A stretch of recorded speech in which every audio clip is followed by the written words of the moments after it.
Welcome back to the Castaway Consultants Podcast, where we teach future Survivor players how to play the game while criticizing current and former players. On this special edition Rewind episode, we're revisiting Season 18 Tocantins, specifically the post-merge here. If you happen to somehow miss it, there is a pre-merge episode that you can go back and listen to. I am one of your co-hosts, Josh Wessler. I consider myself a near super fan of the show. I only have one season left, and then I can consider myself a full-time super fan. But enough about part-time. Yeah, opposed to part-time. But I am also joined here today by my two co-hosts, Mr. Derek Kubicek. Absolutely, and happy to be back. It's been a little bit of a break. I know that the way that these episodes will be released, it'll seem like this one just came out, but it's actually been a bit of a hiatus, so I'm excited to jump back in. Tocantins was a lot of fun for the pre-merge, and then I didn't want to forget anything, so I took a break in viewing Survivor. I'm your first-time watch-through. I'm the person who I get to be your friend, watching Season 18 and Coach and all of his glory for the first time. So I'm excited to bring that energy to this podcast, and hopefully I can match Coach Wade. Probably not, though. You can. Yeah, and you don't really need to be his friend if you don't want to. That's just a suggestion. Yeah, I mean, I could just be that rando. And then I'm also joined here today by the glorious Ryan Stacy. Ryan, how you doing? I mean, I've been better. I've been worse. For those of you who don't know, I am the reason we were on hiatus. I was in a pretty serious accident. I think we mentioned this on Twitter. I was in a golf cart accident where I broke 6 bones. So I've been pretty much laid up for like 6 weeks. It's not like I just got my cast off my leg today. I can finally start putting weight on it again. So yeah, I've been a little messed up. I probably would have gotten medically evacuated if this had happened on Survivor. Leave me in. Leave me in, coach. I can do it. and don't downplay it too much. I mean, your ankle was basically shattered. That's one of the injuries that they would not show again on Monday Night Football. Yeah. My ankle was I broke 3 bones of my ankle and dislocated it. 2 vertebrae in my sternum. So like the back and sternum are involved too. So I'm not going to let you downplay this too much by just saying like, oh, I was in a pretty serious accident. Like, no, we can get specific. You couldn't lift anything really for a while. You had to stand up with just your non-dominant leg. Yeah, there was 2 weeks. The first 2 weeks after the accident, I was not allowed to use my arms pretty much for anything, or my right leg because it was shattered. So I had to use my left leg for everything. You know that one challenge in some of the later seasons of Survivor, you have to use your feet to stack blocks? I'm pretty good at that. But no, I'm on the road to recovery. I'm not fully there yet. I'm still working on it, but I'm recovered enough to podcast about Survivor. Basically, what we're saying is that, no, you did not get rid of us that easily. Yep. But honestly, in the midst of all this, I want to give a quick shout out to the listeners because our subscriber base has actually grown a measurable amount since we've been on hiatus. I know we kind of make green content that's good whenever, but, you know, we don't have millions of listeners, so we just want to reiterate how much we appreciate all of you. And even though we don't necessarily have a face for all the names or all the Twitter follows or all of the mentions or all the comments, thank you for sticking with us through this hiatus, and we're excited to bring this back.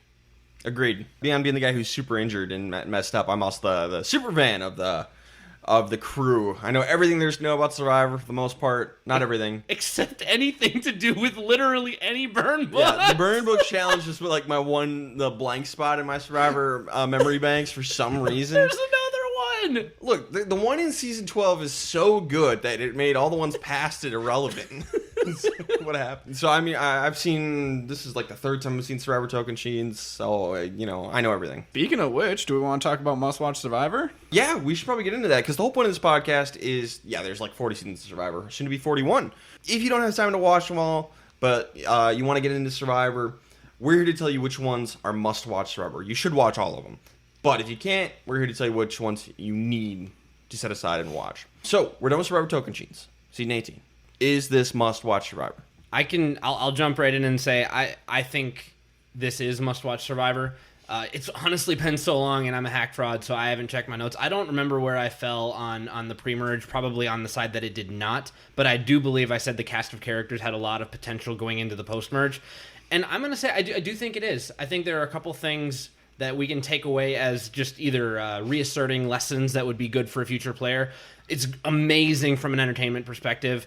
It's really entertaining. Some good gameplay, some bad gameplay, some interesting social dynamics, strategic dynamics, and I'm excited to talk about and break down each and one of those items without getting into any spoilers. Yeah, this is 100% must-watch Survivor. You know, there might not be a ton to learn here. A lot of it's a retread. I mean, there's some small stuff, I'm sure, especially as we get towards the end, but this post-merge, holy crap, it's one of the most entertaining ones there is. This is one of the greatest casts ever assembled, especially the people who make the merge.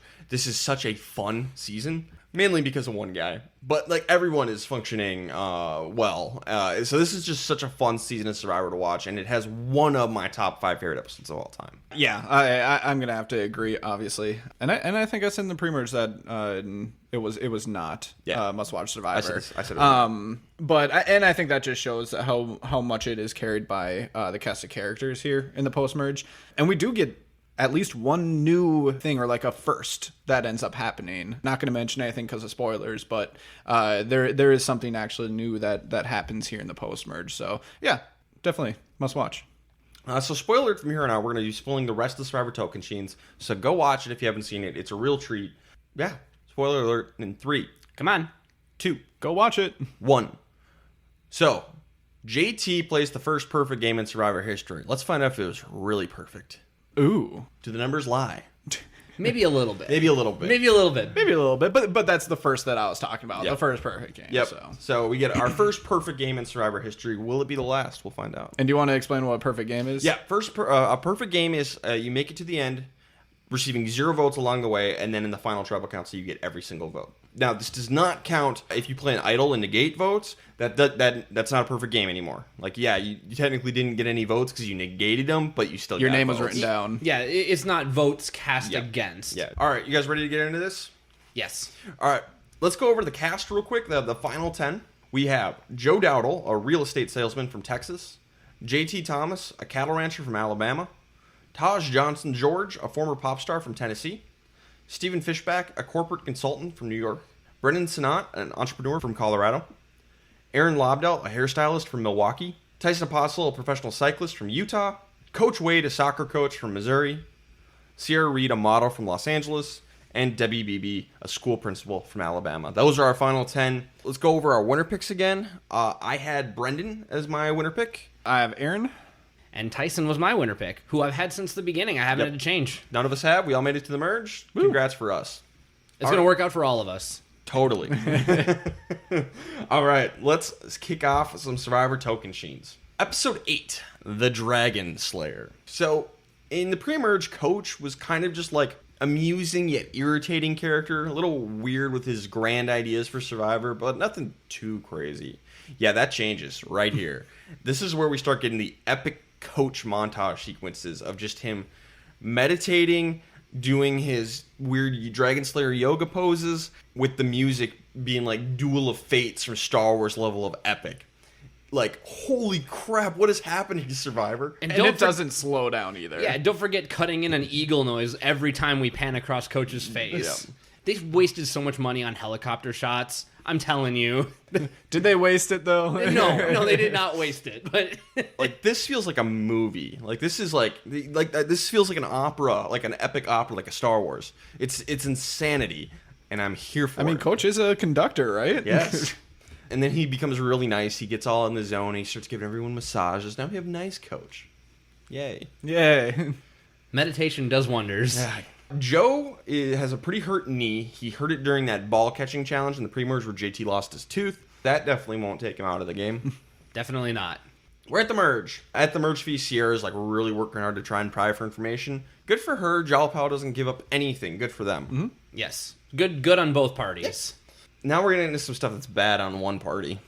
Coach and Tyson. They really take a liking to JT and Steven. And this whole post-merge is just everyone falls in love with JT. To a lesser extent, Steven, but like Brendan's going to be like, you know what, I'd be fine if JT won. You just met this guy. Also, you're still in the game. Focus. It's really insane just like how much everyone just kind of falls over backwards to cater to JT. It really is crazy. It's almost bordering on insanity, in my opinion, because I feel like everyone should have been saying, wow, this guy's super duper likable. I trust him with my life. We should vote him out. We have the numbers. It's insanity. I don't know who brewed the love potion, but their ingredients were perfect. Snape would be proud. Yeah. Coach and Tyson and JT and Steven, and they bring in Debbie as well. They form the Warriors Alliance. And JT and Steven are like, sure. And now Steven's the wizard. I mean, JT's the warrior. It's like, what is going on? Coach is the Dragon Slayer. What kind of anime BS is this? Who cares? You're no longer in the minority. And they want to take out Brendan because Coach and Brendan have been feuding this entire time. And then they're like, oh, by the way, Brendan has the idol. Just JT and Steven kind of cement this. Like, yeah, Brendan's got the idol. So it really is insane. This whole post-merge. I love it. So we also have the Exile Alliance going on. Brendan and Sierra, Taj and Steven.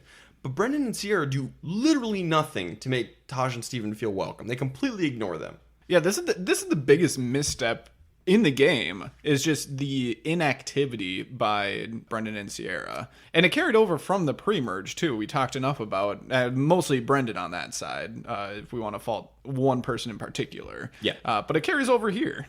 And I want to put most of it on Brendan because, I mean, we just talked about how Sierra was trying to reconnect with Jalapao. Granted, I know that was in more of a public forum setting. People would just come together. But at least Sierra's doing something. Brendan is trying to play an Ethan game, even though it is very much not Africa. You need to be very active when you've got people like JT and Steven on one side and people like Coach and Tyson on the other. They are very active players who are very much coming together because they think that you're this big threat and you are just doing nothing about it. Brendan and Sierra, they want to take out JT and Joe before they make a big move. Okay, there's some logic there, but you need to talk to Taj and Steven. You know, that's how you make an alliance work, is you got to get comfortable with each other. Well, and the powerful part of this, what could be alliance, is that it infiltrates the other one where JT doesn't know about this. Mm-hmm. Potentially really easy vote outs to make. Yep. That could be huge for the game. Joe and Aaron, who also have a little Exile Alliance going on, they realize that Brendan or Sierra has the Timbira idol because they go to the spot where it should be. It's not there. Well, who could have it? The people who've been to exile. So their plan is they want to take out Brendan or Sierra. Well, both of them actually get the idol out of the game. Tyson is going to end up winning immunity, but we're not going to go to Tribal Council because Joe is going to get pulled from the game due to his knee infection. Leg infection. It actually was pretty bad. I know he spent a good chunk of time in the hospital in Brazil from this one. So it was a pretty serious infection. So Mount St. Joe. Yeah. And then in the reunion show, he kind of just brushes it off. Just like, oh yeah, that's fine. Yeah. Thanks for asking, Jeff. What I really love about this episode is after Joe gets pulled, we get just a metric F ton of on-screen scheming and plotting. Everyone's running through the jungle. It's really cool in how it's shot. It feels very ominous and almost like a spy movie. I really like the way this is shot. But it's all for naught. Jeff's like, hey guys, guess what? You're not going to Tribal Council. I kind of liked the falling action of the episode too, because it was just re-cementing all of these webs that had been woven prior to Joe getting pulled, saying, oh, well, Joe might have been gone anyway. I guess we'll just have to wait until tomorrow. Meanwhile, Brendan's like, oh, well, I guess we'll have to do this other plan tomorrow. It was very cinematic. And I know that's more from an editing perspective than a gameplay perspective, but this was a fun episode, even if it is very unfortunate for Joe. And I don't remember if it was Steven or maybe Coach or whoever. I think Tyson maybe. But they basically said, we had this plan all built together, but a lot can happen in 3 days, so all this could have been for nothing. Yeah, because the plan, they were going to do the Brendan-Sierra split, knock Brendan out of the game. They'd even gotten Taj on board because she was so sick of Brendan not saying anything to her that everyone was on board. Yeah, but it's got to work as a blindside, and people talk. There's an idol involved, so no vote out. But we're still gonna give out best and worst player of the episode. Josh, who do you have for best player? I went with Tyson. He seemed like one of the more proactive people when it came to trying to potentially orchestrate the Brendan vote, along with getting immunity, even though it had zero value. I had JT. I think whenever you have two tribes that come together for a merge, there's automatically a wall. And in this case, it's Timbira on one side, Jalapao on the other. The first thing that happens is that Coach kind of gives up the goods to JT and says, listen, this guy in my tribe, he's the real problem. Come with me. And JT, being the opportunist that he is, seizes it and does not let go. And I think whenever you can have that kind of connection and play a personality like Coach against himself, and Tyson's even in on this a little bit too, you win best player for me. Yeah, I had JT as well. He dodged Sierra's questions like the rest of Jalapao at the Merge Feast. Bonded with Coach and Tyson, like you said. Formed the alliance with them. Told them about Brendan's idol to build some more trust. Then it was actually him and Steven who came up with the split vote plan for Brendan and Sierra. Yes, it doesn't go through here, but not for lack of trying on their part. So yeah, I agree. It's JT. Yeah. And I think the main reason why I went with Tyson is because Timbira was splitting no matter what, really. And it seemed like Tyson was the best at getting ahead of that. Sure. And pushing this forward before, it turned on him instead. Yeah, it's hard. Going into a merge with a fractured tribe is never a good thing. Like, it happens so often that you go into a merge and there's a weak member, maybe a weak voting block. But this time, it really felt like you had 3 blocks of 2 going into this. Oh, no, 6. it was a block of 3, a block of 2, and a block of 1. Yeah. So, I mean, that is about as fractured as a tribe can be. And, I mean, that it's hard to attribute blame, but I end up kind of giving shared blame to all 6 for Yeah, this. I can attribute some blame to Timbira. Yes, exactly. Everyone but Jerry. Timbira. The Timbira tribe is like the textbook extreme example of what can happen. Like, yeah, you had the numbers, but did you really have the numbers? Don't be like Timbira, because it's going to go so poorly for them. You're a tribe. Have some tribe unity. Yeah, you're going to have to betray them at some point, but, you want to have the advantage. It's funny, Ryan, we always talk, and I swear this is relevant, we always talk about how, time spent on the island with people really dictates their jury votes at the end. And I still think this is the case, but I feel like for many of the Timbira members, it would have worked against them. Like, Yep. I had to be with you for so long Who that did I spend- hate your guts. Who did I spend the least amount of time with? Voting for you. Josh, who did you for worst player of the episode? I went with Brendan. It probably, almost certainly, would have been him if they would have gone to Tribal. And repeat of the pre-merge where just passive Brendan strikes again. Yeah, it's got to be him. Yeah, Brendan, you're an entrepreneur. Entrepreneurs, they seize the opportunity. They seize the moment. They live on the edge. That they're driving that race car. What are you doing, man? It's like you fell asleep in a hot air balloon and you just got taken up by a gale. This is ridiculous, dude. So everything Josh said. Everything you both said, it's Brendan. Easy peasy. Not looking good for the old Ryan's winner pick. Whoops. Episode 9, the biggest fraud in the game. Coach tells a story. Biggest fraud in the game? What? Yep.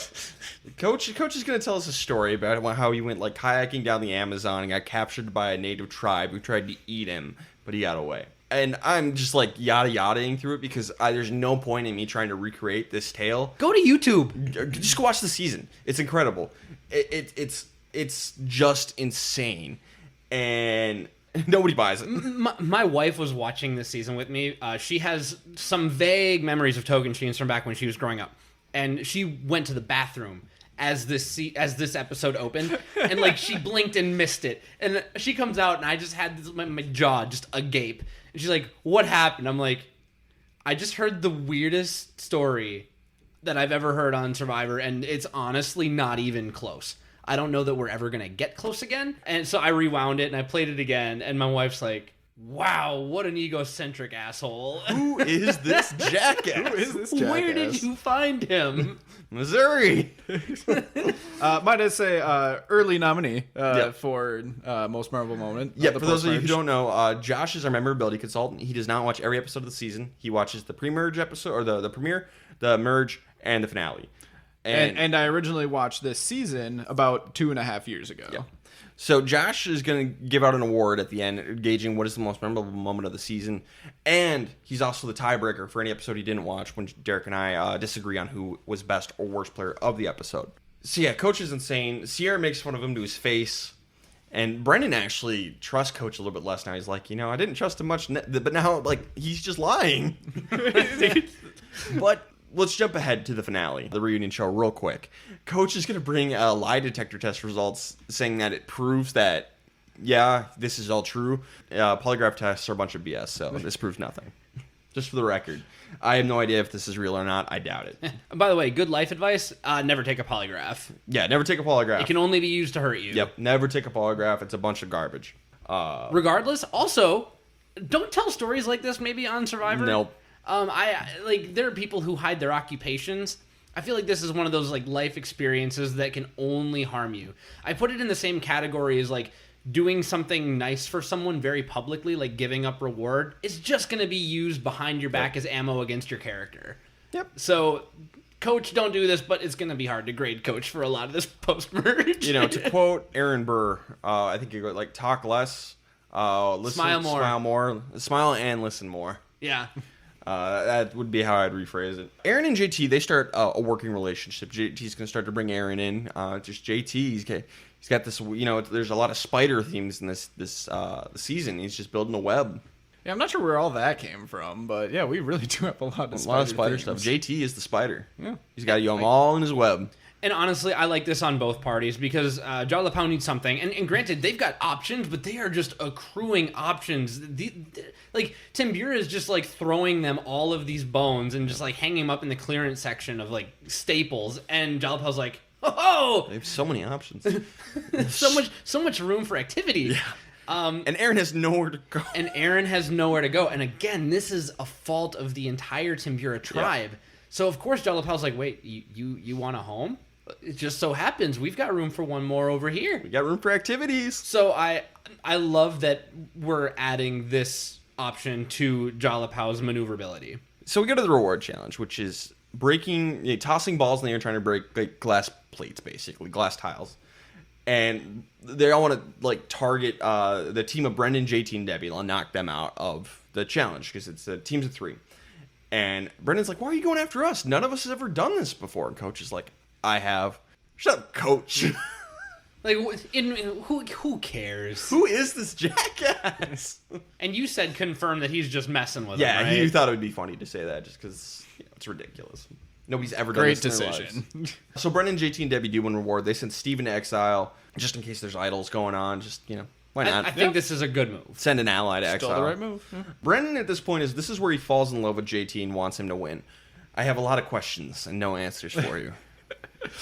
I wrote this sentence. This is my sentence I wrote in my notes. Brendan basically falls in love with JT and wants him to win, question mark, question mark, question mark. And I feel like that's not just the case with Brendan. That feels like the case with everybody left in the post-merge. Like, they all still want to win, but they all kind of want to see JT win if they can't. This is that Jackie Chan meme, but why though? But why though? It's kind of reminiscent of a little bit of like Sugar last season, that was last season. Yep. Jeez. Basically, just going all out just for the good guys to win, no matter the cost to her own game. And I feel like it's not quite at that level, but we're getting close. It is similar. Brendan and Sugar are similar. He wants peace. He doesn't care how many people that he needs to kill in order to get it, including himself. So Brendan and Sierra, they want to get the Jalapao 3 together at this point to take down Coach and Tyson. Tyson's going to win immunity, so obviously Coach is going next, right? Right? Sure. You'd think. That would be a pretty good move. Meanwhile, the Warriors Alliance, Tyson, Debbie, and Coach, they're like, plans alone. We'll split between Brendan and Sierra. We'll knock out Brendan. Tribal Council, Brendan straight up admits he has the idol for some dumb reason. We're going to get 4 votes for Brendan, 3 votes Sierra, 2 votes for Coach. Awesome move. You take an idol out of play. You take someone who's completely untrustworthy out of play. And a physical threat. This is an awesome move, especially for Jalapao. This is great. I mean, and it's an awesome move, but I feel like it's more a misstep by Brendan than a good play by everyone else. Well, I mean, if Brendan had played better, let's say he had figured this out, he plays his idol, Sierra's gone home, it's still a good move. The idol's flushed. I could throw some criticism at like your Tyson, your Coach, and your Debbie here because the whole tribe is fractured. Okay, the whole tribe is fractured. Great. Y'all screwed up. But Brendan is coming after you guys, so I can't be mad at them for taking out the guy who's coming after them. Well, and even if it is fractured, there's still 3, and they can at least match the Jalapao 3, assuming that no one else flips over. The sins of Timbura have already been sown. Yes. Now they're reaping their reward. Yeah, and that's why, I mean, we already kind of beat it to death in the last episode, and even at the beginning of this one, like, Timbura is fractured. Now we have all of these different voting blocks, and we just need to kind of track their movements and decide what would have been best for everybody. Yeah.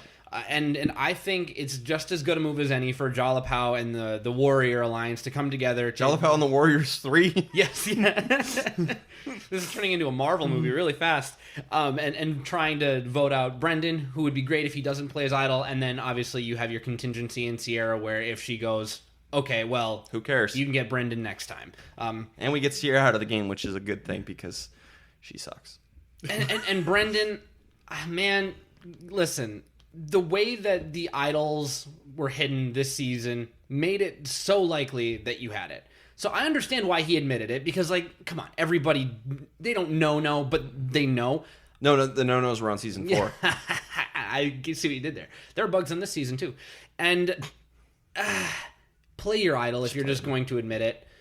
Because at this point, if it's coming up and they're kind of throwing it that way at Tribal, at least you'll have 3 more days to try and maneuver something. At that point, if you're the only one left and you've got 2 other groups of 3, all of a sudden there's a whole new dynamic and you could be a swing vote. So it was very silly of Brendan not to play his idol here, and is worthy of great criticism. Oh, totally. Yeah, there's too many people to try to use the idol as just like a power move to be like, hey, try to get votes off you onto someone else. Because they can split it, just like they did here. So, yeah, completely agree. Yeah, it's almost like Brendan's not great at Survivor. Yeah. And I forgot to mention, we haven't had any votes in the post-merge yet. Joe got evacuated. Yep. So, like, lines have not been drawn, and you have an idol in your pocket, and you think you might have your name on the block. Use your idol. Why not? Use it. Just gotta survive the merge vote, and this is technically the merge vote. Now, this is interesting, because there's still one idol in play after this. No, it doesn't get rehidden. Brendan's does not. But it's never relevant. We're done with idols for the season, basically. Yeah. I mean, Steven's going to hold on to it till the end, never play it, never really gets mentioned. We're just kind of done. And was it, like, did Steven have it the whole time? Yeah. Or did, like, Taj kind of take it back at Steven some point? had it. Interesting. Yep. Just doesn't matter. Don't need it. That's crazy. Yeah, it's weird. That's rare in Survivor these days. Yeah. So, for best player, I had JT for his amazing social game, because everyone's in love with him for some reason. He formed that working relationship with Aaron, and he took out Brendan and the idol. Yep, and I even said, to go a step further, he forged the working relationship with the Warrior Alliance for long enough to advance their game into a more advantageous position, especially because the Warrior Alliance considers JT to be a part of the Warrior Alliance. So good on him for working relationships across the board this episode. Worst player is Sierra, because she made fun of Coach to his face and ended up being on the wrong side of the vote. So I didn't have Sierra. I felt like she was already in a pretty precarious situation, and a lot of what happened to her that went wrong is because the Exile Alliance fell apart because of Brendan. And Sierra. More blame on Brendan for sure. More blame on Brendan, but we talked about how Sierra was at least trying to work last episode. I understand, like, that doesn't necessarily bleed into this one, but I'm saying that coming into this episode, Sierra was already in a pretty bad spot, and she didn't do anything to really worsen it, because insulting Coach to his face, everyone else was insulting him behind his back. I think the worst player is actually Coach, because now everyone is like, how much can this guy actually be trusted? He's telling these really weird stories. He's kind of going off script a little bit, and we're all of a sudden making deals with Jalapao, and I understand that we need him for now, but maybe we should be worried about anything Coach does. Is he really as honest and have as much integrity as he claims to have? But he took out his biggest rival in this episode. He did take out his biggest rival in this episode, but he still has all of this trust that was kind of shattered with everybody else. It was mainly Brendan and Sierra, who he really didn't have much trust with anyway. Yeah. Everybody else is like, I guess, really don't know what to think. I guess I didn't think that there was a ton of poor play in this episode. Sure. Other than Brendan, who went home. If we could give it to Brendan, we would. Yeah. But we can't. I don't think that Sierra is any worse off now than she was at the beginning of the episode, and that's why I think Coach did more to actively hurt his position. Josh, tiebreak us. Coach did more to hurt his position, but I think it was more like a long-term hurt on his like outlook for the game. I'm going to go with Sierra just because it's very relevant in the near term. Biggest ally, she still had a chance with the Exile Alliance. I don't know how much of a chance she actually had with it, but it was still there. Now it's completely closed. So her shot at winning the game went basically to 0 at this point. Coach, very, very low as well. But at least he's still in a majority alliance. Yeah, I unlike some people, I respect democracy. I'm not talking about you guys, by the way. Get wrecked, nerds. I respect democracy, so I totally see it, but I also think, like, Sierra is probably the least likely to win this game. Yeah.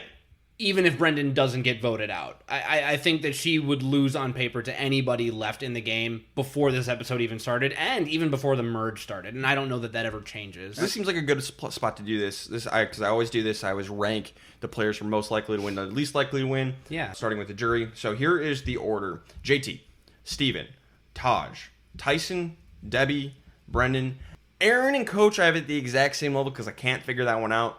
Sierra is last. Right. And the thing that I always follow up with is there's a ton of time left. Yes. We just said this is technically the merge boot. So this person still has a ton of time to change their game around, but you need to be in a main alliance in order to do that. You can't just be now for sure on the bottom. Well, here's the bad news. I lost my winner pick. Womp womp. So, like Brendan, I think I'm in love with JT. So I'm going to move on and make my new winner pick. No, in all seriousness, JT's social game is just off like the charts at this point. And it's like, what else can I do but pick JT? Timbira sucks, and of the Jalapenos, it's clearly JT. I wonder how that's going to go for me. Yeah, and this was the episode where they basically do the love professing montage to JT, where they just ask everyone, what do you think about JT? And they're like, oh, we love JT. And Brendan's like, you know what? I want JT to win. And Brendan wants to have JT's babies at this point. It's getting wild up in Tocantins. Absolutely. Anything's possible. Episode 10, it's funny when people cry. Sierra tries to make amends. It doesn't work because she makes a lot of excuses. She needed to own up a little bit more. She tries to but this is why, and this is why. It doesn't work. It doesn't work.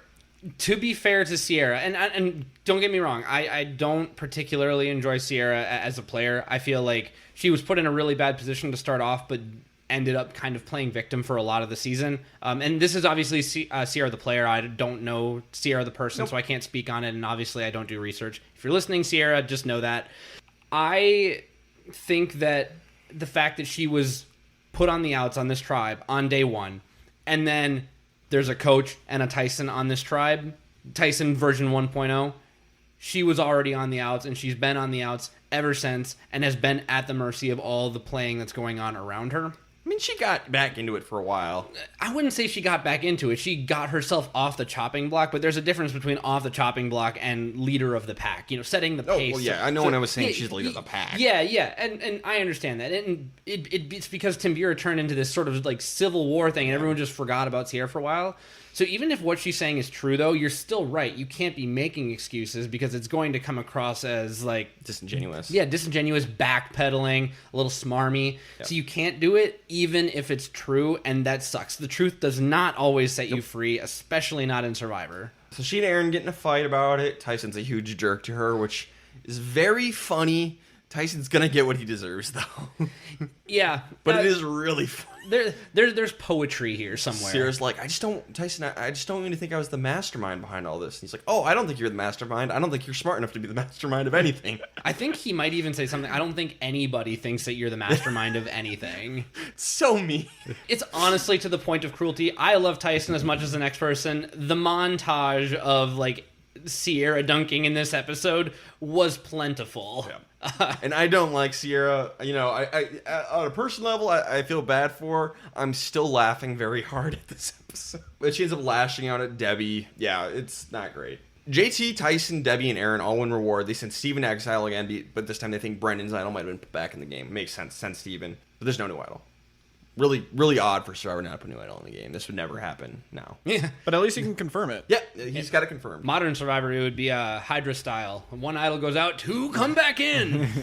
So we're going to get the immunity challenge, which is shuffleboard, which is a whatever challenge. It's always just such a weird place for it. Yeah. Just Survivor doesn't seem right for shuffleboard. Like, if there was one more element to it, like you had to answer questions first to get a certain number of pucks, sure. Better. Yeah, better. But here what we get instead is you can choose to sit out and eat if you want. And it's very funny. This is like the saddest meal in Survivor history because Coach Steven and JT all decide to sit out and eat. And Steven, I get, he's been on exile. Warriors. Yeah, the Warriors are sitting out. But Steven makes sense because he's like dying on exile and a big storm is going through. But it is downpouring. And the three of them are sitting there and eating this soggy, wet pizza. And Steven's just shivering. It's like the saddest thing I've ever seen. It's gross. And, it's Steven has said this pizza was disgusting. And here's the thing. All the people who think Survivor is fake, I don't know that you could have paid me enough to eat that pizza in that moment. I mean, sure, yeah, $1 million or whatever. Honestly, I'd probably do it, but it looked nasty. Yeah, it looked bad. If I've been out there starving, I'm like, I'm not gonna eat. That looks gross. I'll eat my rice when I get back. I'm gonna play some shuffleboard. At least that might be fun. I probably would have eaten it because I probably would have just been too desperate. Just shovel it in, don't taste it, just go. You know it's bad when you're starving and you still come back complaining about how it tastes. Debbie ends up winning immunity. Last shot, Sierra put up a fight. Yeah, Sierra put up a really good fight here. But now, Sierra's going to go home, right? Yeah, probably. That'd be a move. Aaron comes up with this idea to take out Tyson because Tyson's a huge physical threat. Dude is a professional athlete. He's a cyclist. Like, I don't know if he did the Tour de France, but similar races. Dude is a beast. But he doesn't really look it because he's so skinny, but he's super athletic. Steven's on board, and he really has to work hard to convince JT because JT's going to on it. Because JT has kind of bought into this whole Warrior Alliance idea. Now, that's the easiest way to sell a lie is to end up buying into it. But, I mean, you have to be a little bit more clear-headed than that. And this is where I think that Steven's game gets maybe a little bit sold short come Final Tribal Council. It's moments like these that will start to add up that I wish that he would have articulated better. But I think this is a really good time to target a coach or especially a Tyson. It's that early merge. You lost immunity, and we know what you're capable of. You got to go. Tyson could win out. Yeah. It's definitely possible. We're going to get 5 votes for Tyson, 3 votes for Sierra, because the Warriors 3 are going to vote for Sierra. In all honesty, it really should have been JT here. Like, this point, what Timbira should have done is come back together and realize, hey, everyone's in love with JT. He smuggled some sort of love potion in. We got to get the antidote, and we got to vote out JT. This is the time to get rid of JT.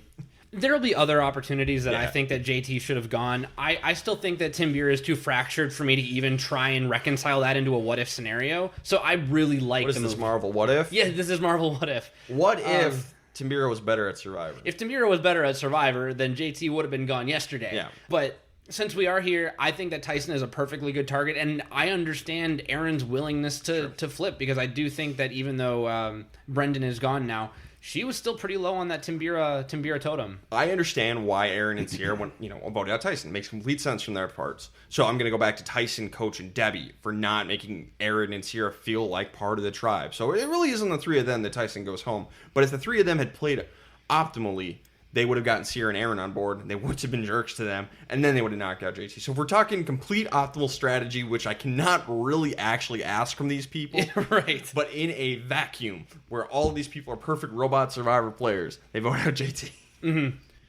I think that's fair. I'll also agree that Tyson is a perfectly fair vote. Yeah. Because if you get rid of JT, Tyson might be the next biggest threat. So, Derek, who did you have for best player of the episode? I have Erin for that exact reason. I felt like she knew that she was on the bottom of the totem pole if you're looking at Timbira as one totem and Jalapao as another.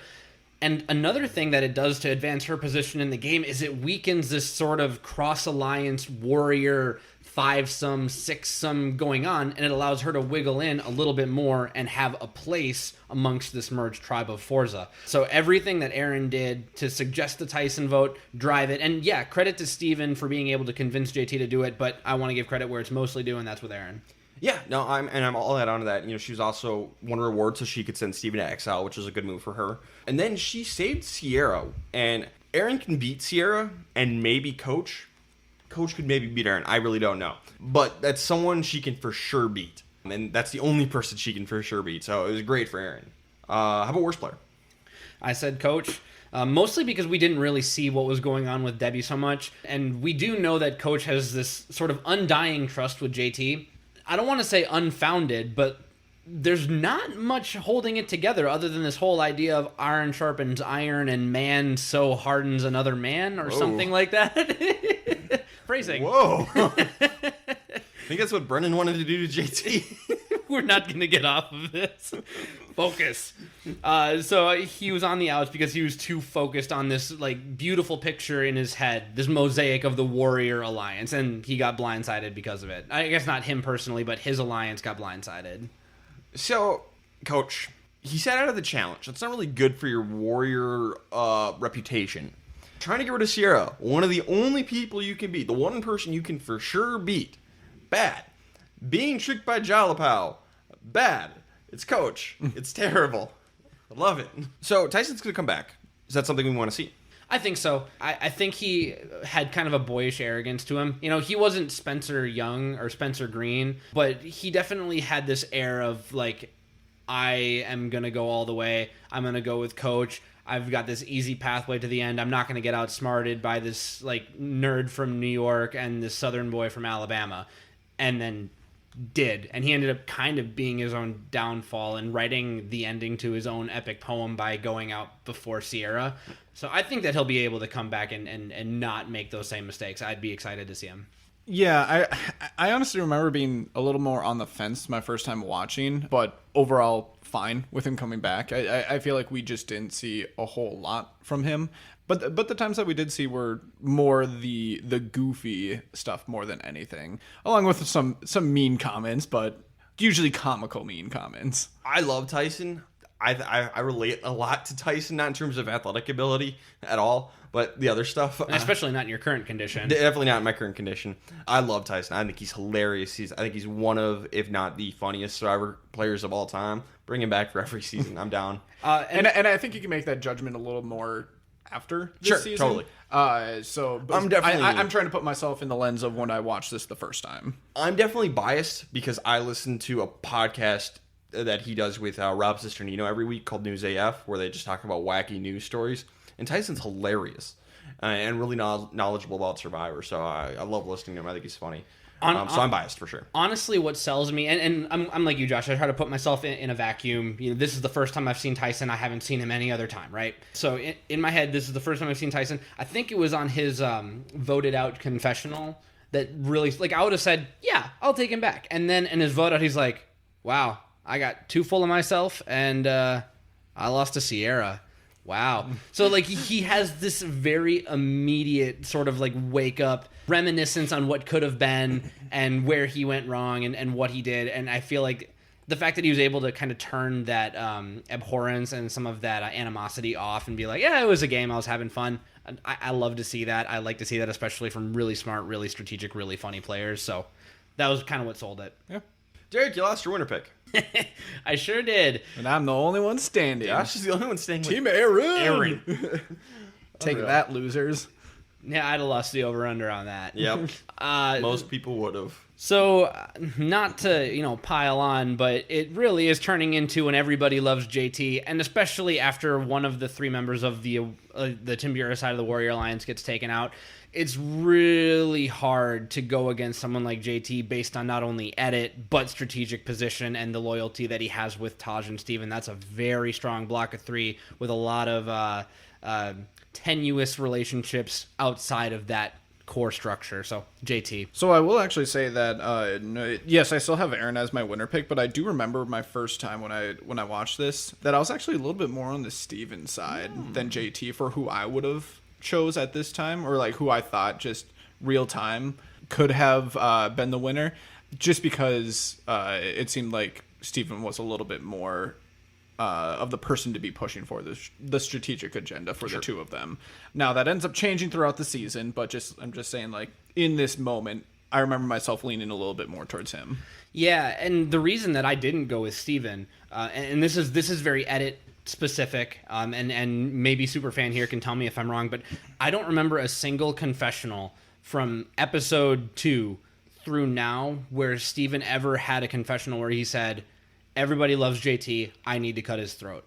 No, he never says that. That was entirely absent all the way up until this point. But does JT do that either? No, but I'm saying, like, so if you've got a tribe where literally the edit is saying everybody loves JT, and Steven has not once talked about slitting his throat. Now, this is a trick of the edit, I'm sure. I'm sure in plenty of his confessionals, he said, I understand there may come a time that I'll have to cut JT's throat because he's more likable, he has that charisma, he has that charm. They did not show that in the edit, and they didn't show that for a reason because it wouldn't have had a payoff at all. Yep. And that's why I landed on JT. So it's more on the edit side.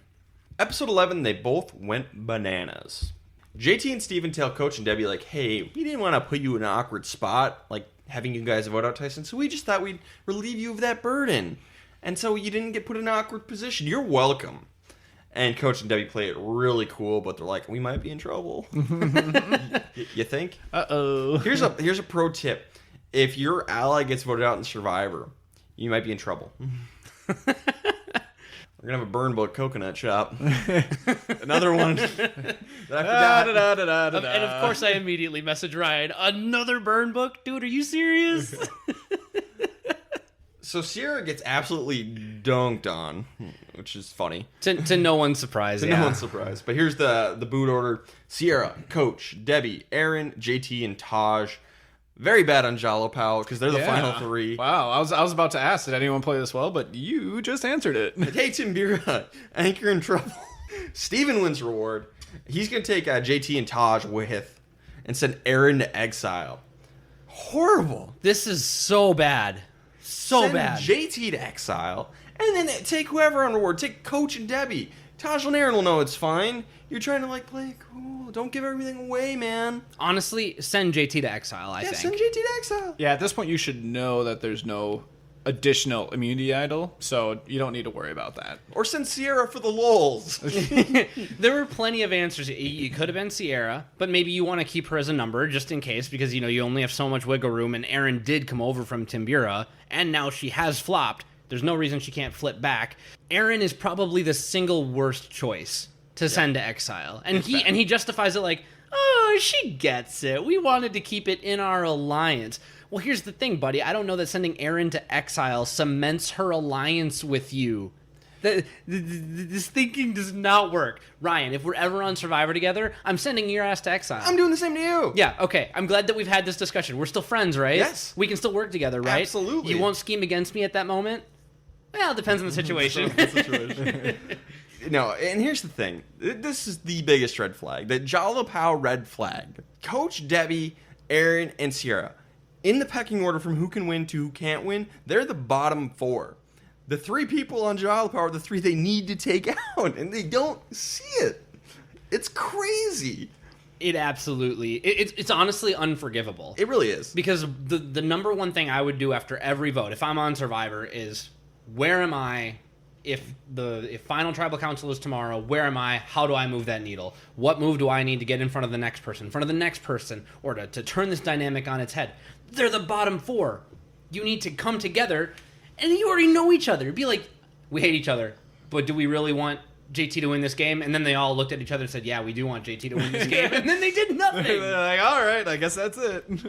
Coach Debbie, they do try to bring in Sierra. She's very non-committal, and they outfight. It's really funny. It's about right. Now, this is sort of a comeuppance because Sierra was, again, I know we were talking about Sierra being the worst player, but just last episode, she was the one fighting for her life.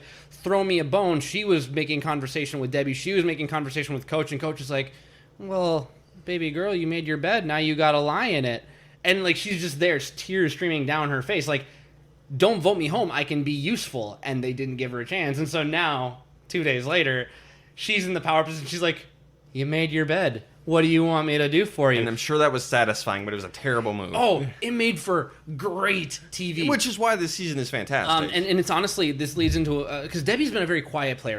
We're talking so much about the coaches and the Tysons and the JTs and the Stevens. Debbie's been silently a very effective player up until the last vote out in this game.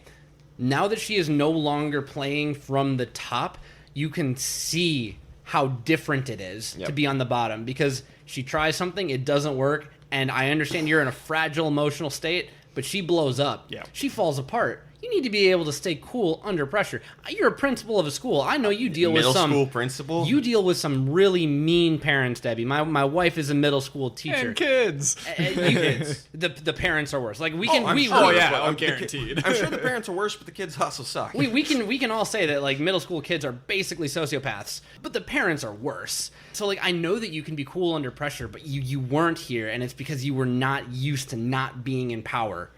Coach, I can understand why he kind of flipped his lid a little bit or blew his top. Debbie, I was expecting maybe a little bit more and was left a little bit disappointed. So Coach is going to tell JT, hey man, Sierra tried to get the Timbira Alliance back together, and I was like, no man, Sierra, I will not do that. I will not turn my back on JT. Sierra goes to Steven, hey, Coach and Debbie were trying to get the Timbira Alliance back together, and I was like, no, I will not do.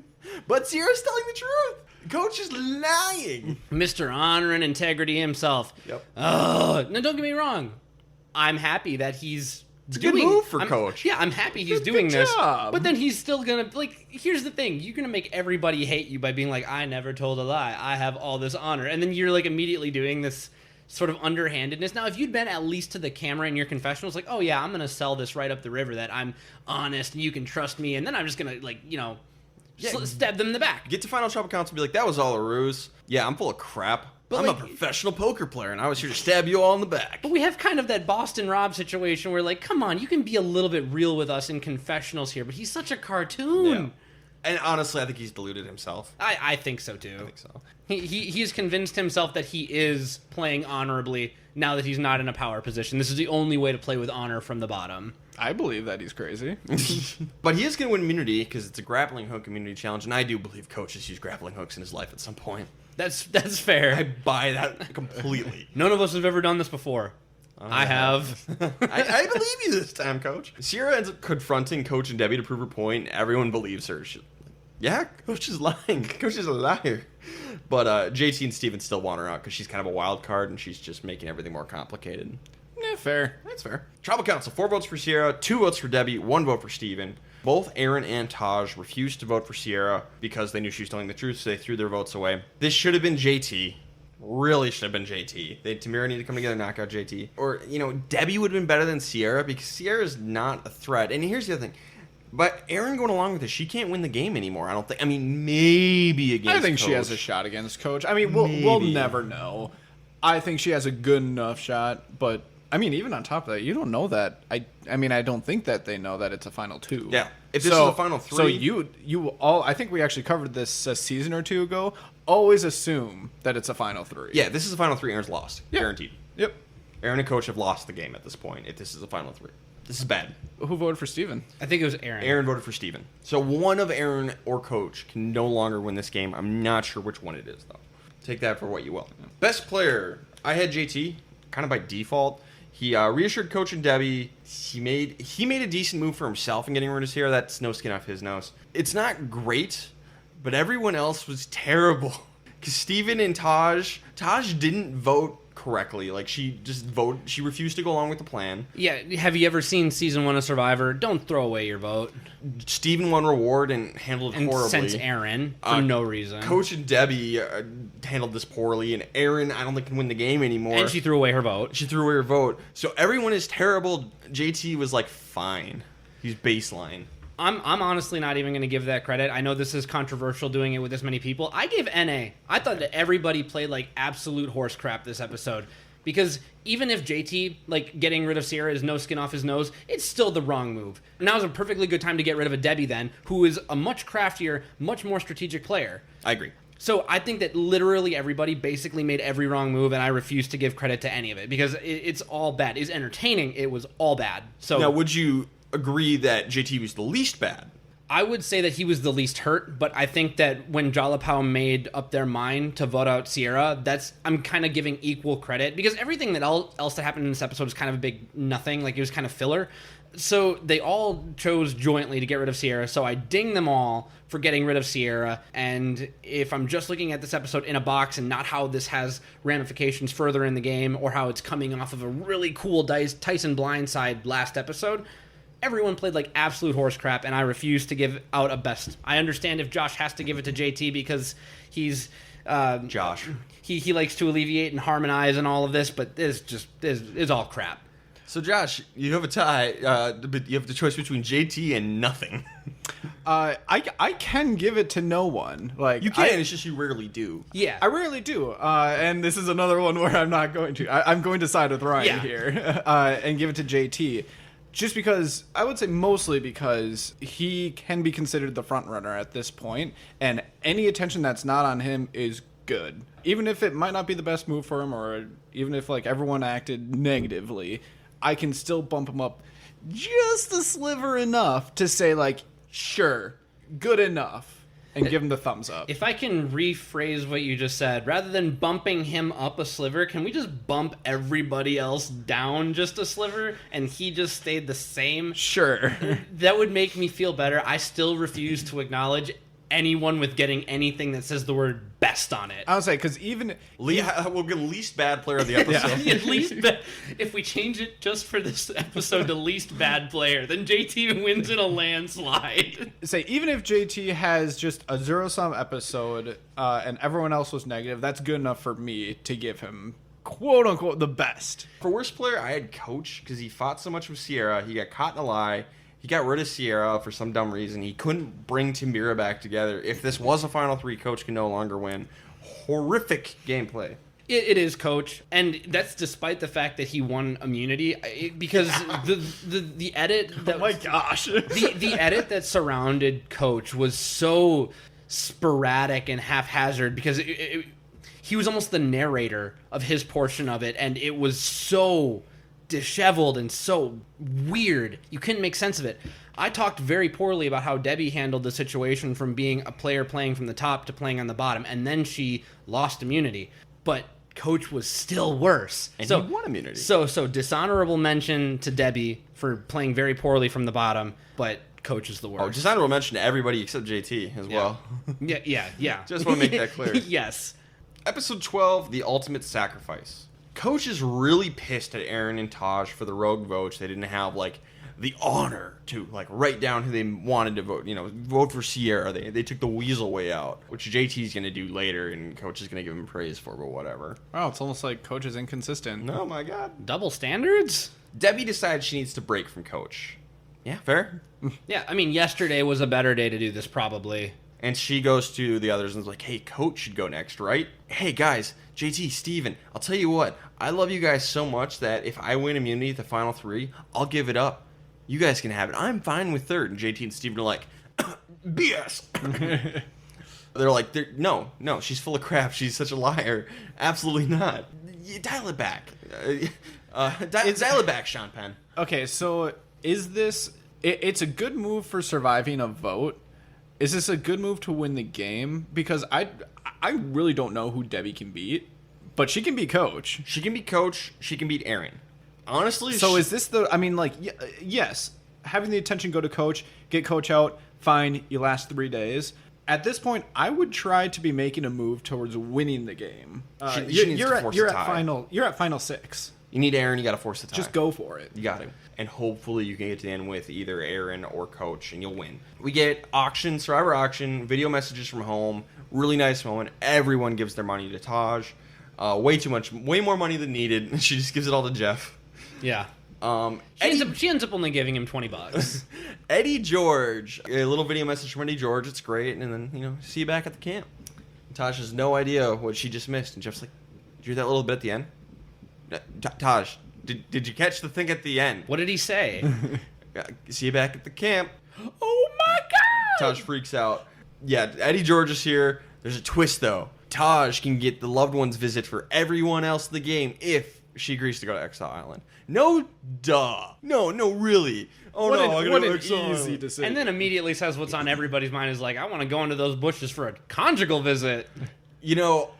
I don't like it when this production gives the player in the loved one visit an easy out, but I understand why they did it this time because you want to get Eddie George on the show. Yeah, because if she doesn't win, they want to still get him on the show, and that was the best way to do it. Yeah, so I get it from drawing football fans. Mm-hmm. You gotta build up the fan base. Did you hear Eddie George was on Survivor? Dude, I gotta go watch Survivor now because of football. Is that how people who enjoy sports talk, Ryan? Yeah, that's how you two sound. That's about right, I guess. From the guy who works on a sports radio show. So everyone's loved ones come out and visit, and Coach's assistant coach is here. I don't know what I expected, but honestly, this tracks. I wonder what Coach's lady friend thinks of this. It was getting weird out there. They were helping pop Coach's back. They're getting real close. Yeah. So Coach has the idea, hey, let's vote out Taj to flush the idol. So I guess they did mention the idol one more time. That's it. And she does not technically have it. Which is also a good move here. Good job, Coach. You're learning. This is an angle that you can maybe rally Timbira around. Steven's going to win immunity. This is a really cool challenge because you have to go through a bunch of obstacles and you get out to this contraption at the end that has a bunch of math symbols on it. Plus, minus, multiply, divide. And you have to memorize all of them, get back, and fill in the blanks to solve a mathematics equation.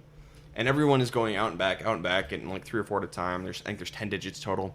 Steven just stands out there, memorizes the whole thing, turns them into numbers, so the plus sign is now a 1, minus is a 2, multiply is 3, divide is a 4, turns it into like a phone number in his head, and runs back and wins like that. Steven breaks this challenge, and they never do this variation of it again, the math version of it. Done. It's been broken. Awesome win for Steven. I love this. This is a great challenge. But yeah, Steven completely breaks this challenge. It's broken. We're never going to see it again. Tribal Council. The jury is dressed like Coach. They all have like feathers in their hair, and they're slinging their jackets over their shoulders because Coach always walks up to vote with his jacket slung over his shoulders. They're dressed like Coach. It's great. Awesome. We're going to get 4 votes for Debbie, 1 vote for Taj, 1 vote for Coach. Timbira, force a tie and knock out JT. Try. Do something. Pokes with stick. This is absurd. Pokes with Coach's soon-to-have dragon Because staff. guess what? This was the last shot to get out JT. And I disagree. I think there's one more. I think there's one more shot, but it's so ridiculously unlikely. Well, he wins every immunity from here on out. But they don't know that. I'm saying like that. That's results-oriented thinking. Yes, but like this is going to be the last time you can vote out JT. Yes. And that's something you need to take into account, especially someone like physical like JT. Yeah, especially when there's nobody left who can really match him in physicality. No. Guess what, losers? You're all losers. Because JT's going to win. Yeah. I mean, when you finally get to the finale at this point, it really felt like the end of season 30. Just Mike Holloway'd his way out of it, or I guess Mike Holloway more appropriately JT'd his way to the end. Yep. Derek, who did you have for best player? I mean, I think it has to be de facto JT. I mean, I know that you could maybe go with a Steven or something like that, but JT does not have immunity, and still nobody is even targeting him. And the fact that he has all of Timbira still kind of in his pocket, like Debbie's going to JT and Steven, but let's be honest with ourselves. Debbie's going to JT, who has Steven nearby. Coach still has faith in JT and the remnants of the Warrior Alliance. Aaron is in with JT. I think you're underselling Steven here. Because I'm going to give best player to Steven. And yeah, they were like together like the whole episode doing the same thing. Steven won immunity. And yeah, JT relied on a social game. Steven won immunity in a really clever way. And I really want him to get credit for breaking a challenge. So I give it to Steven. Sure. And if you're looking at it exclusively from the challenge and then giving a tie-in, like strategic social chops across the board, maybe you can go the route of Steven. But the fact that you have this we voted out Tyson because, he happened to lose an individual immunity in the early merge. And that same exact logic did not apply to JT. Meanwhile, everyone in Timbira is still going to JT, granted, yes, JT and Steven and Jalapao because they're in the Power Alliance, but like JT is the vulnerable one. And we'll hear Steven make this like exact argument in Final Tribal Council as to why he maybe played a better game is because he was more vulnerable. So, I mean, that's why I have JT. This is tough. It's really close, but I'm going to side with Ryan on this one. And I honestly don't have a great reason, but I didn't get enough of a reason from you, Derek, for me to lean towards JT. I don't want to say this is only because of the challenge win by Steven, but it's a good tiebreaker. I can see it being a tiebreaker. I guess when I was waiting it out, I'm giving more of the social tie credit to JT, which I still think is fair, even if everyone is in kind of a working relationship with Taj, JT, and Steven as a trio. And I think that's hard to pay off just in one single episode. So. And I understand that. I have a hard time breaking the two apart and putting that maybe in a vacuum because it was JT's social bond that got him in the position to not be in danger when he lost immunity. Yeah. How about worst player? I mean, it's got to be Coach, right? You don't think so? Why do you think Coach? I think Coach because I think that if anyone would have had the ability to try and bring Timbira back to do a rock draw, it would have been Coach, just because he's the most standoffish, and also Aaron is savvy. So maybe she would have understood that JT's got to go. Maybe for that exact reason, it should also be Aaron. But I'm not entirely positive. I had Aaron because she's continuing to work with JT and Steven for some dumb reason. She needs to force a tie. At this point, her best bet is in a final 3 is with Coach and Debbie, and she doesn't see that. She's going to them with 3 people who are going to clean her clock when she has a chance against Coach. So I don't know what Aaron's thinking. So Aaron's my worst. I'm going to side with Derek on this one. I think that, mostly because I think Coach is being suckered the most right now. directly what Derek's saying. His relationship with JT is just kind of blinding him. And we see it more, not just in this episode, but we see it down the line as well, that he's just so focused on JT and how great he is that it just kind of loses everything else that's going on in the game for Coach. And if you're going to make a move on JT, yeah, you don't know that this is going to be your last chance, but it's a good of chance as any. And I feel like he should be able to recognize that. I'm definitely dishonorable mention to Aaron, but I think I need to critique Coach in this situation a little bit more than her. Okay. I think you just want to give worst player to Coach. Also fair. Yes, but we've given it to him enough already where I would be satisfied enough anyways. Sure. He doesn't have to suck the entire post-merge as a player. We already know that. Episode 13, one of the single greatest episodes of Survivor history, one of my all-time favorites. Episode 13, The Martyr Approach.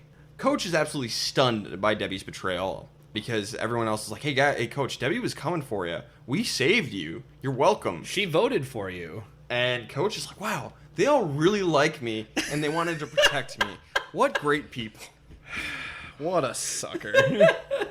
I don't know that I've ever seen someone drink their own Kool-Aid until they were drunk. This is non-alcoholic Kool-Aid, and he is sugar drunk. It's great. So Coach does not want to go to X Island. He's not been out there yet. Apparently he has back problems and asthma, which we've heard nothing about until now. And he's like, yeah, hey guys, just don't send me to exile. I mean, I'd love to go for the challenge, but like, oh, my back hurts so much, and my asthma, I'm like dying out here. But no, don't call in medical. But like, seriously, don't send me to exile. I mean, the honorable thing to do would be for me or JT to go, because we haven't gone yet. But I mean, you know, I don't think I can do it. Asthma. I really shouldn't. JT wins reward and sets him to exile. Oh, and throws the words right back in his face, like, "Come on, Coach, let's do the noble thing." Oh my God! And I can just picture JT like saying this, and I could never tell if he actually believes it or if he's just hamming it up with Coach. I honestly think that it is genuine. I think I do too. I think because we're gonna find out that JT actually did have sort of an affinity for Coach. Oh yeah, he friends. kind of adored him in his in as much as you can adore Coach in that sort of setting. So I think that when Coach was saying like, I really think it would be the honorable thing to do, and JT won, so he's like, well, if we're going to do the honorable thing... Your words. And as I'm going to say about JT for the rest of the season, it's really easy for him to say this given the circumstances, but let's do the honorable thing there, Coach. You know, besides maybe Tyson, I think JT is the person who likes Coach the most. They're the top two for sure. But here's the thing. This goes back to honor and nobility, which are concepts I have said in the past are just a bunch of BS. Mm-hmm. The person on top, the JTs the world, yeah, they can throw that around because, yeah, they're the best. They have it. Yeah, you know, they're trying to keep, and maybe it's less sinister from JT's part, but, you know, they're trying to keep the people on the bottom in line from stabbing in the back in, like, sneaky ways. Yeah, stab them in the back in sneaky ways. It's the way to do it. Honor and nobility, it's a bunch of BS. Has no place in Survivor, but I still love this season. Oh, it has a place in Survivor, but not to win. But not as a weapon against someone if you lose. Like, if you lose because you have honor and integrity, don't try and, like, wield that as a weapon in Final Tribal Council. Don't make that our problem. That's a you problem. Yeah, like, that's your idiocy. That's your fault. So Coach is going to exile, and he says, I know it's going to be great. I'm going to take the monastic approach. I'm not going to eat, not going to drink, just going to meditate. And Aaron's like, you mean the martyr approach? Because you're trying to make an excuse for when you lose in the immunity challenge. B, you want to, like, trivialize everyone else's exile experience because you want to have the hardest one. Like, dang, Aaron! Whoo! Simmer down there. That was some fire. And it's one of those, like, is it a trick of the edit? But we haven't really gotten this kind of animosity from Erin toward anyone yet. Like, she's been pretty purple for a lot of it. A little snarky in the confessionals at times. I would say we got her basically saying that Coach is a jackass. Yeah. So. Who is this jackass? Yes, yeah, but again... So it's not 100% out of left But field. not to his face. But I mean, this, like, she was kind of vicious. This was to his face. This was a takedown. Like, because Coach is like, yeah, I'm not going to eat anything. I'm not going to drink anything. I'm just going to meditate. And, like, you could hear Erin's eyes roll into the back of her head. And Jeff's like, Erin, you look like you have thoughts. And she's like, Jeff, are you kidding me? This jackass over here. What is this? What is he doing? Does he want everybody's sympathy? Does he think that's going to keep us from wanting to vote him out? Does he think this is going to do anything? Does he think we care about his self-torture? Does he think that any of this makes any difference? Why does he want to do this? It's only because he wants pity. And I'm like, Aaron, my goodness, relax. He had a family. My God. He had an assistant coach. JT and Steven, they really don't like this. They think that's a bad look for Aaron. JT ends up taking Steven on reward. Probably should have taken Taj. It's almost like JT might take Steven further into the game later on, Taj. Yeah. She's not concerned at all. One of the biggest bromances in the game, and they don't do a good job at hiding it. Nope, they do not. That is a big fault, and they get lucky. Yeah, they absolutely do. But yeah, but I want to put more blame on Taj because she's just like, it's fine. No, yeah, it's not. Yeah, just as much as they should be hiding it, she should be aware of this happening. Taj needs to team up with Aaron and Coach and take out JT and Steven. Yeah, I have no problem with her not turning on them up until this point. But now you're third out of 3. So now would be the time to have 2 people who you can destroy in Final Tribal. Have fun winning 6-1, maybe 7-zip, Taj. Yeah, maybe you get a little tribal loyalty and they get like 2 votes. Mm-hmm. So Coach goes to exile. And then he, it's an epic, grandiose shots of him meditating and doing his yoga poses. Cut to him dead in the water. Just there's this shot because we go away from him for a while and we come back and it looks like he's dead. He's just like laying partially in the water, spread eagle. Just the most dramatic thing ever. It makes you think of Devin Pinto and Heroes, Healers, Hustlers. Wasted. He looks dead. Like, where are the vultures here to peck away his flesh? I think they even show the vultures. Yeah, I think they do too. And then finally we get to the immunity challenge and Coach comes walking in from exile. He's got a stick he has fashioned into a crutch and the Lord of the Rings music is playing. Meanwhile, this entire time, he's just monologuing just over his just escapades at exile, just across the dune and everything. It is the most dramatic BS Survivor's ever cooked up. And they didn't cook up any of it. Coach cooked it all up. He's so theatrical. I mean, Gene Wilder, Willy Wonka and the Chocolate Factory, when he first walks up to the gate and everyone thinks that he dies, and then he does a somersault and springs up. This felt a lot like that. Like, he's like putting all his body weight on this like dragon staff that he carved, and then he's like, I didn't eat, I didn't drink any water. Water at the time of my life. Can I have some water, JT? And then he immediately takes a drink of water before the challenge, and oh my goodness, the edit And made he's sure, good. like they focused in on that. They're like, look at that, and he had some water. He's not going into this challenge fully dehydrated, fully hungry, fully tired and exhausted. It's a perch type of challenge where you have to stand on little tiny handholds, and it comes down to JT versus Coach, and Coach just starts screaming in agony. Oh, and then he finally falls off the perch. He's like, my back gave out. I felt something go. I couldn't do it. I wasn't strong enough. And, so I know that we usually do Jeff Watch at the end, and like I'll spoil it that we don't really get a whole lot of new Jeff, but Jeff is like, Coach, you want me to call medical? No, you can't call medical. You're not taking me out of this game. If you call medical, they'll remove me from this game. My back is a disaster. If medical takes a look at it, they're going to pull me right away. And Jeff's like, okay, sounds good. Meanwhile, I want to give props because I normally for almost every single season that we're going to cover in this rewind, I do only watch the premiere episode, the merge episode, and the finale. I just happened to walk in on Ryan watching this episode, and it was glorious. Because this is one of the most memorable moments of the season. One of the final nominees again. So I was able to enjoy the entire exile escapade by Coach along with the rest of this episode. I just had to watch the rest of it. You can't look away from this Especially for someone who masterpiece. disliked Coach so much the first time watching. I love just watching this episode. It's so epic. And one of the important things about it is when he's on the ground, I specifically noticed Steven basically being like, It's okay, coach. You did your best. Come on. You can do it. Just sit up. Steven showed genuine concern for coach. Yeah, well, and that goes back to, I don't know if it was genuine concern or if he was just feeding into coach's ego. Maybe a little bit of both. Yeah. Just, Steven is, from all accounts, a very nice guy, and he seemed pretty well liked overall. So I'm sure there was like, oh, is he okay? I mean, it's coach. He's probably full of crap, but he might be hurt. Better safe than sorry. I mean, he just did a really stupid thing on Exile, and he could actually be hurt. Glorious. So JT and Steven tell coach, like, yeah, it's going to be Aaron tonight. And JT actually means it. JT is willing to take out Aaron. And honestly, it doesn't matter for JT because he can beat anyone. Yes. And here's the thing. So JT is playing into this narrative a little bit of kind of the honorable one, like we talked about. And that's because he is on top. It's easy for him to do if you're on top. But if you're going to play into it, you really have to play into it. And he's doing it here. Steven is not going to go along with this. It's going to be 3 votes for coach, 2 votes for Aaron. It honestly should have been Steven. Taj, Aaron, and coach should have teamed up to knock out Steven. But JT, this is a big move for him because he is going to throw his vote on Aaron. And coach is going to just keep falling in love with JT even more. Because, he kept true to his word.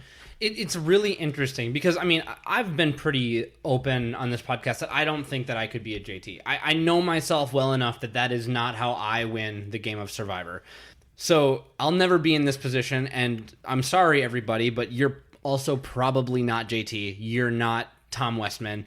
You're not Terry Dietz. You're probably not. Yep. And you're probably not Tina either. Like, there are plenty of people that you're not. So for most of us, we can't play this game of honor from the top. But this is a masterful play for someone who's playing with honor from the top. Because you know that, one, your alliance understands where you're coming from and they're not going to be too mad. They might be a little bit frustrated with you, but if you're going to the end with them, you don't have to worry about losing their jury vote. And you've also assuaged any sort of animosity that coach would have had toward you, because you can say you stayed true to your word, and just because other people went behind their back, you were not afraid to go against the grain to try and do what you thought was right, which is exactly the kind of ego stroking that coach needs to give you his vote. This is an exception to the rule. Normally, I would say don't go along with this. Just vote with the majority, knock them out. This is an exceptional read and an exceptional situation. So JT just had coach read so well. And it probably actually was part of it was genuine for sure. But I think JT genuinely had a great read on coach, understood the situation, and knew this would benefit him. This is not generally something I would recommend. So use this move with caution, is what I'm saying. Yeah, I'm actually going to disagree with you guys. I don't like this. I think that it's way too dangerous. I don't care what kind of persona or character or whatever you're being right now, even if you're at the very top. This is going, or should, because it doesn't really right now, but it should be huge red flags to Steven and Taj that you are playing the jury and you are going for votes. Yeah, you want to do the honorable thing, but you're doing the honorable thing to someone who is getting voted out onto the jury to be able to preserve their view of you. And that should be something that really should get Steven and Taj's attention. For some reason, it doesn't. It gets mentioned a little bit in the beginning of the next episode, but that's all it really gets mentioned. I think that it's way too risky. I think if you make it to the end, regardless of who you make it with, you get coach's vote anyways. So I don't think it matters. Sure. And like I said, this is not a move I recommend. I want to make that clear. It can work out. It could possibly be the right move at times, and maybe that's a little bit of results-oriented thinking from my part. But I do think this can be the right move, but I would never take the risk. Yeah.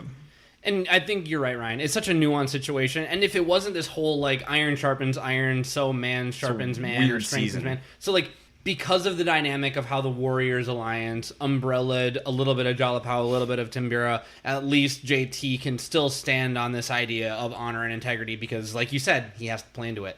But you mentioned it, and I don't want to just throw it away as a comment. That's not the right move. The right move is to vote out Steven. Yeah, it's clearly the right move is Steven. But, and lest we forget that, I mean, yes, Steven technically has an idol right now, but Taj might have also been able to get this idol back and been like, listen, Steven, I just want to play it on myself tonight. Like, there's no problem. And then you play an idol. I think that this is Taj's last opportunity to win the game, too. Yeah.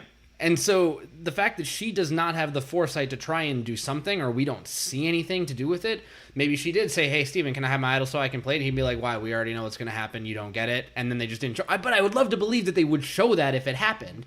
I don't think it happened. I don't think it did either. So I'm very, very disappointed in Taj's decision not to try and go with Aaron and Coach, two people that she can absolutely beat. Destroy it. Best player, I had JT for reassuring Coach, voting with him, and winning immunity. Again, this might be I might be a little biased, results oriented thinking, but I gave him best player. So I couldn't give it to JT because he picked Steven to go on reward with him. Mm-hmm. And I thought it was really dumb to send Taj and Aaron back to camp and with the idea of Coach out on exile. So I actually have Steven because he was the right vote and he didn't get voted for. And otherwise, like, everyone was kind of in lockstep. I know JT won immunity, but everything could have come toppling down. Granted, yeah, we know that he's going to win out and make it to Final Tribal Council. There's no guarantee of that at this point. Steven should have been the one to go. He wasn't, and at least he did not make the misstep of bringing JT on another reward challenge. Okay. I'm going to side with Derek on this one. That's fair. And I think it's a little bit more towards because I just feel a little less strongly about the whole Coach vote than you guys do, and I'm going to ding JT a little bit more for that rather than being on the favorable side of it. I think that's absolutely fair. I guess I can't knock either of you at all for picking Steven at all. Maybe I'm just, JT's charm has wormed its way into my head. I don't know. You drank the potion, I drank the potion. And here's the other thing is, even if JT loses immunity, as long as it's not to Coach, I don't think he goes home. I don't think that anyone's going to make a move. Yeah, it might be Aaron. It'd probably be Aaron. Yeah. Or Coach if someone else wins immunity other than him. For worst player, I had Aaron for not making a move to try and take out Steven. She yelled at Coach. She voted out Coach, the one person she had a chance against. She has no chance of winning this game. It's Aaron. I actually had Taj, and I think because she had the idol. Now, I don't want to get into the semantics of whether she did or didn't. We were never really led to believe that Steven wouldn't give her the idol back. She needs to make a big move now, and she doesn't do it. And for that reason, I feel that it has to be Taj, because this was your last opportunity to try and break up not only the power couple, Steven and JT, but it's the chance for you to bring two other people along who you can absolutely beat, and you have the numbers if you do it. And you think that Coach wouldn't go with you at this point? I think he absolutely would. I think you're going to have a hard time convincing him, but I'm going to side with Ryan just because now Aaron, like you said, can't beat anyone. Taj, she can still technically beat Aaron. It is almost impossible. Like, you're gonna have to force a tie and go to fire making and just hope for the best at that point. It would have been, yes, a lot better if she would have done it this episode, because then she could have had it all in her hands. But you can say the exact same thing about Aaron, and now just one on top of that, Aaron has no one to beat. So I think it has to be Aaron. Also, she yelled at Coach, which is terrible. Coach is gone, unfortunately. Do we want to see Coach come back? Because he's gonna. I'll let Josh start here. Yeah, you hated Coach. I absolutely despise Coach my first time watching this. Now, after seeing him play after this season, I have grown to appreciate the character that is Coach.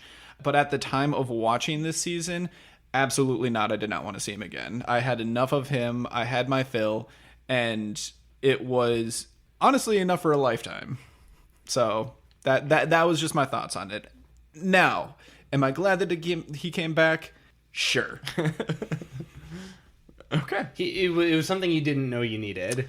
Sure. Or wanted, or could tolerate. Let's go with that. So I say, for a villain, this is maybe one of the few times that I say like 100% absolutely. I know that a lot of people like Johnny Fairplay, for example, because he's a good villain. Many would say like great. But I was pretty sick of Johnny Fairplay after season 7. Like, yeah, I'm happy to see him again. And even some excitement built up around it. But he's almost... I don't know if I should say, like, he's more of a cartoon or less of a cartoon. I'm just going to say that they're different types. I feel like Johnny Fairplay, he's on that old animated show like Cat Dog. He's a 2D cartoon? Yeah, well, no, because I was going to say, like...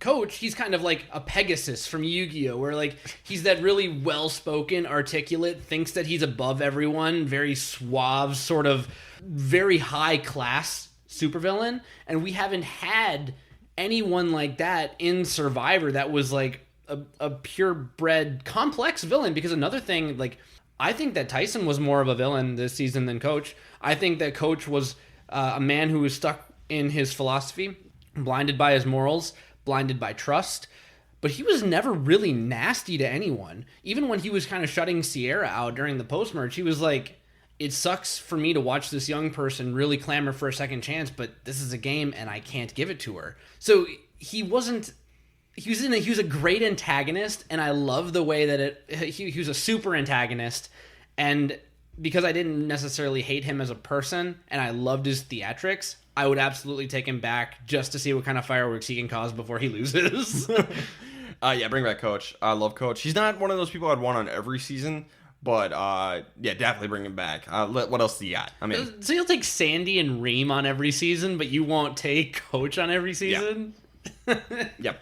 I do not track. Bring back Coach. That's what I'm saying. All right, finale time. I trust you, but I trust me more. Steven and Taj consider voting out JT. Effing finally. For a second. Actually, I think they would have. Steven says it, and then... I don't know. They both shut it down real quick. I think that's a great example of how two people who are actually pretty good at like keeping things on the DL until they shouldn't be on the DL anymore, they were feeling each other out, and then it just ends up not being relevant because JT wins immunity. Yeah. But I think there's a chance they would have gone for him. JT wins immunity. Doesn't matter. Aaron does convince the guys they should get rid of Taj because her argument is Taj is very well liked by the jury, sure, and is more of like a physical threat than Aaron. So, less threatening for JT and Steven. Okay.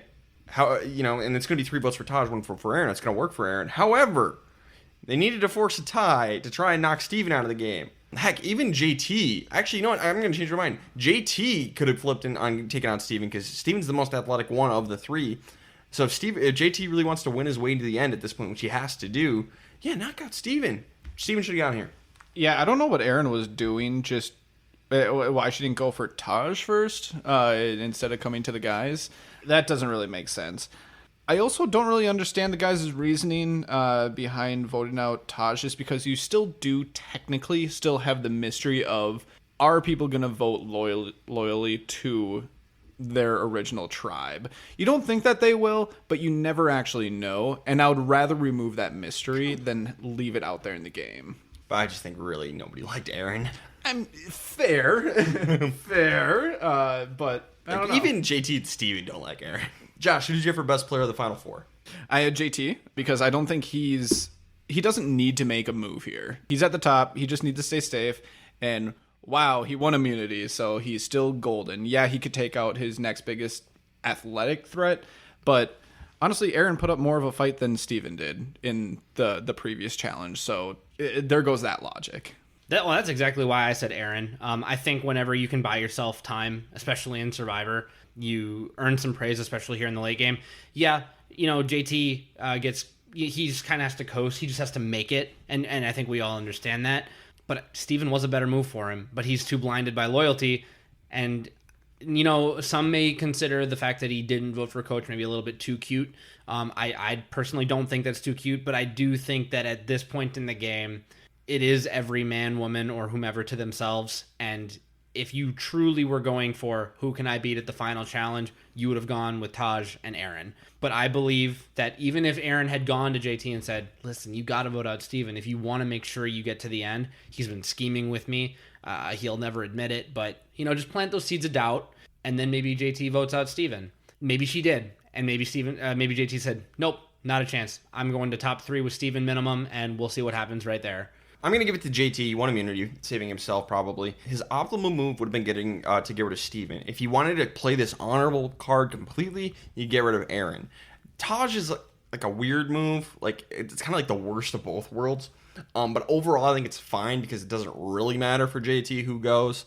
So it's not the best, but ultimately I'm going to give it to JT. I mean, if it's the worst of both worlds, then why not give it to Aaron for at least surviving? Because Aaron made a terrible, terrible, terrible call. In what? And not trying to force a tie and knock out Steven. Going after Taj is such a dumb move for her. Yeah, I will say, you almost convinced me just because, and partially to what I said before, about I think that their right move should be to get out Aaron just so it's all Jalapao left, which means that would be a ding towards JT. But this isn't really in Aaron's best interest. She can't beat either of these two guys. So I don't know. She needs to go to the end with Taj. So yeah, she survived, but she's continuing to not have a chance at the end.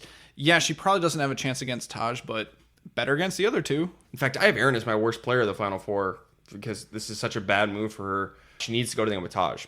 Period. Okay, I don't agree with that, though. Who's your worst player? My worst is Steven, just because I think that going out Taj was the wrong move here. I think that since he was closer with her, that it just should have been Aaron in this situation. Yeah, it's kind of one of those weird, funky situations where JT won immunity.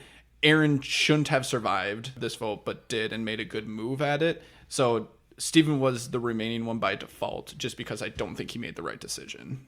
I actually had worst as JT for exactly what we already talked about. Okay, that's also stupid. No, say it's stupid all you want, but like JT literally made, like, it's really easy to take a step back and say JT wins if he makes it to the end. He won immunity, so therefore he can do no wrong.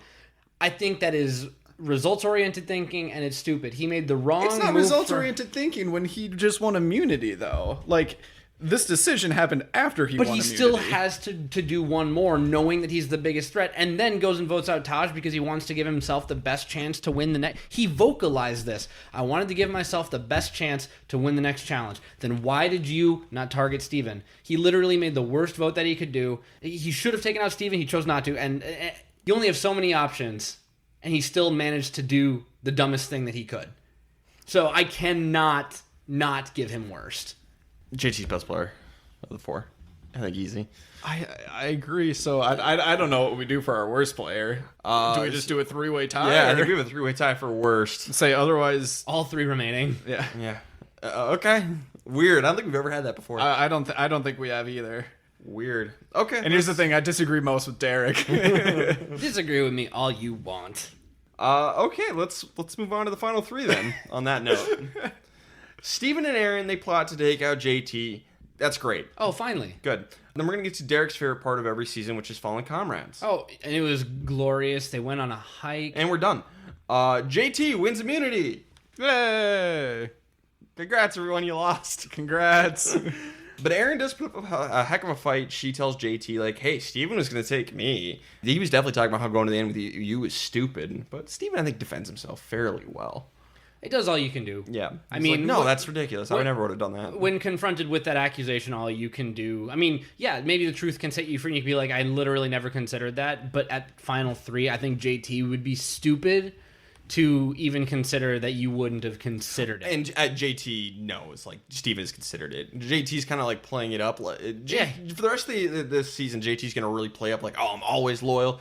And no matter what, Steven, right, Steven? And yeah, it's easy for JT to be loyal when he's going to win. Yes. And I mean, and on the flip side, Steven does it right back to him, too, about like, hey, buddy, like, they're both this is what we up. planned. They're both definitely hamming it up. This is just good play from both of them if we're considering their social duo dynamic. And good play by Aaron. And yeah, everyone's doing the best that they can. So Tribal Council, JT talks about bringing the best to the end, loyalty, trying to butter up Coach a little bit more. He kind of gives a jury speech. Yeah. Which, it's kind of fair. Like, the final Tribal Council is, at least in the past, before fire-making BS, was a little bit of an opportunity for that final, you can do a little extra credit on your final jury speech. Well, I mean, especially since a lot of people may have their minds already made up going into Final Tribal, this may actually be your last chance for some of these votes. Because now the jury gets to go back, and I mean, they're not supposed to talk about it, but they talk about it. So it might be your last chance. So yeah, you got to prime that pump. Ultimately, he votes out Aaron. So here's what's interesting to me. Technically, I think voting out Steven would have been the better move, right? But then I think he goes to the end with Aaron and doesn't get a perfect game. I don't think he wins every vote against Aaron. I think Taj is going to vote for Aaron, maybe one other one, but I think JT will still clean Aaron's clock. But what's funny is, so I think the smarter move on paper is to take Aaron to the end, but he takes Steven to the end and gets a perfect score, it's just kind of funny to me. But JT's also playing this honorable card, and he's been doing it since the final five for sure.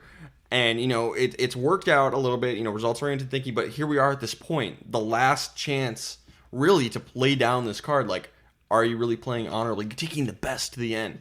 If you're really going to go down this road, you need to commit so people can't call you a hypocrite. So it's a really risky move. I'm ultimately fine with it because you're playing a very specific game. I cannot recommend this for most people.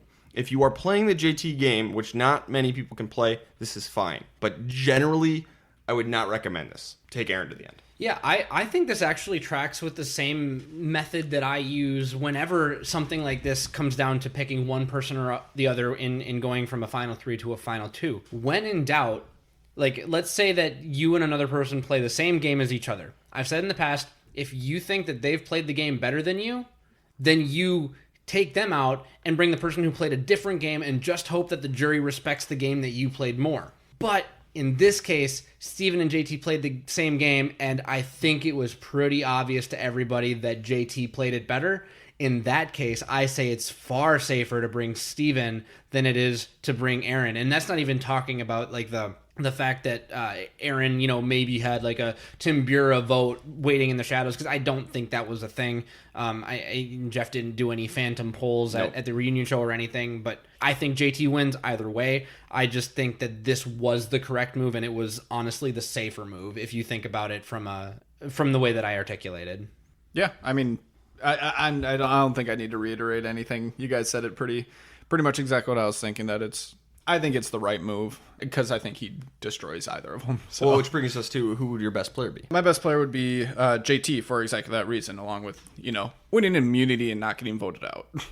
See, I think I'm going to go with Steven for best player because JT's decision is, I'm a little like iffy on it because, again, in this specific situation, I think it was fine. But I can't recommend it. But Steven, on the other hand, I really liked how he covered his bases with Aaron. Like, hey, you're going to vote out JT, right? Yeah, I'll do the same thing. And then he did a good job, I thought, convincing JT to take him to the end. Where JT, it was a little riskier overall for him.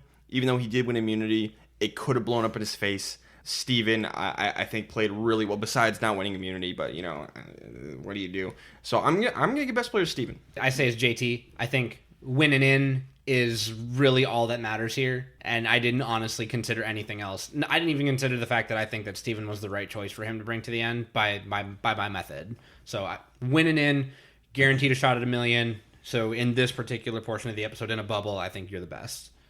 And I think just an additional counterpoint as well in JT's favor is I think he did enough in his favor during that last tribal council in front of the jury to leave a good impression about, like, this is what his intention is with this game.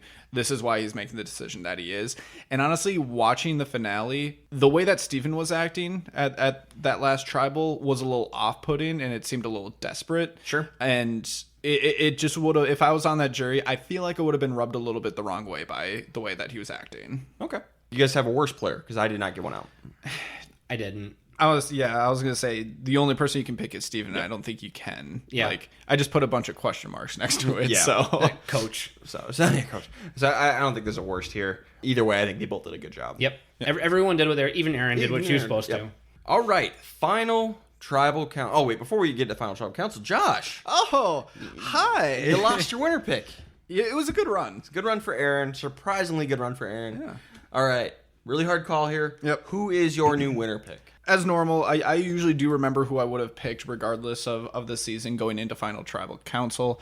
I did mention earlier in this podcast that I would have been leaning towards Steven in the second or third episode, just the way that he seemed to be the one orchestrating a little bit more strategically. But now going into Final Tribal, somewhere along the lines there, it really flipped, and it really seems heavy on JT, and that is the way that I felt that the vote was going to go the first time I watched this season. All right, so we're all on Team JT. Let's see how this goes for us.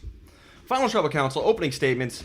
Steven says he has grown more than JT over the course of this adventure because he's not an outdoorsy person at all and has never done any of this, so the game is harder for him. JT says he put himself in the crosshair position by being the provider and putting himself out in front, kind of like a Tom Westman, and never received a single vote. Solid opening statements. Yeah, you might as well close the curtain at that point. +1 to JT. +1 to JT, but, good job for Steven. Hey, I loved the way that Steven framed his argument. Basically, hey, we played the same game, but it was way harder for me to do it. Maybe they'll respect that. Maybe. I would have liked him to point out the differences in their game rather than, here's how we're different as people.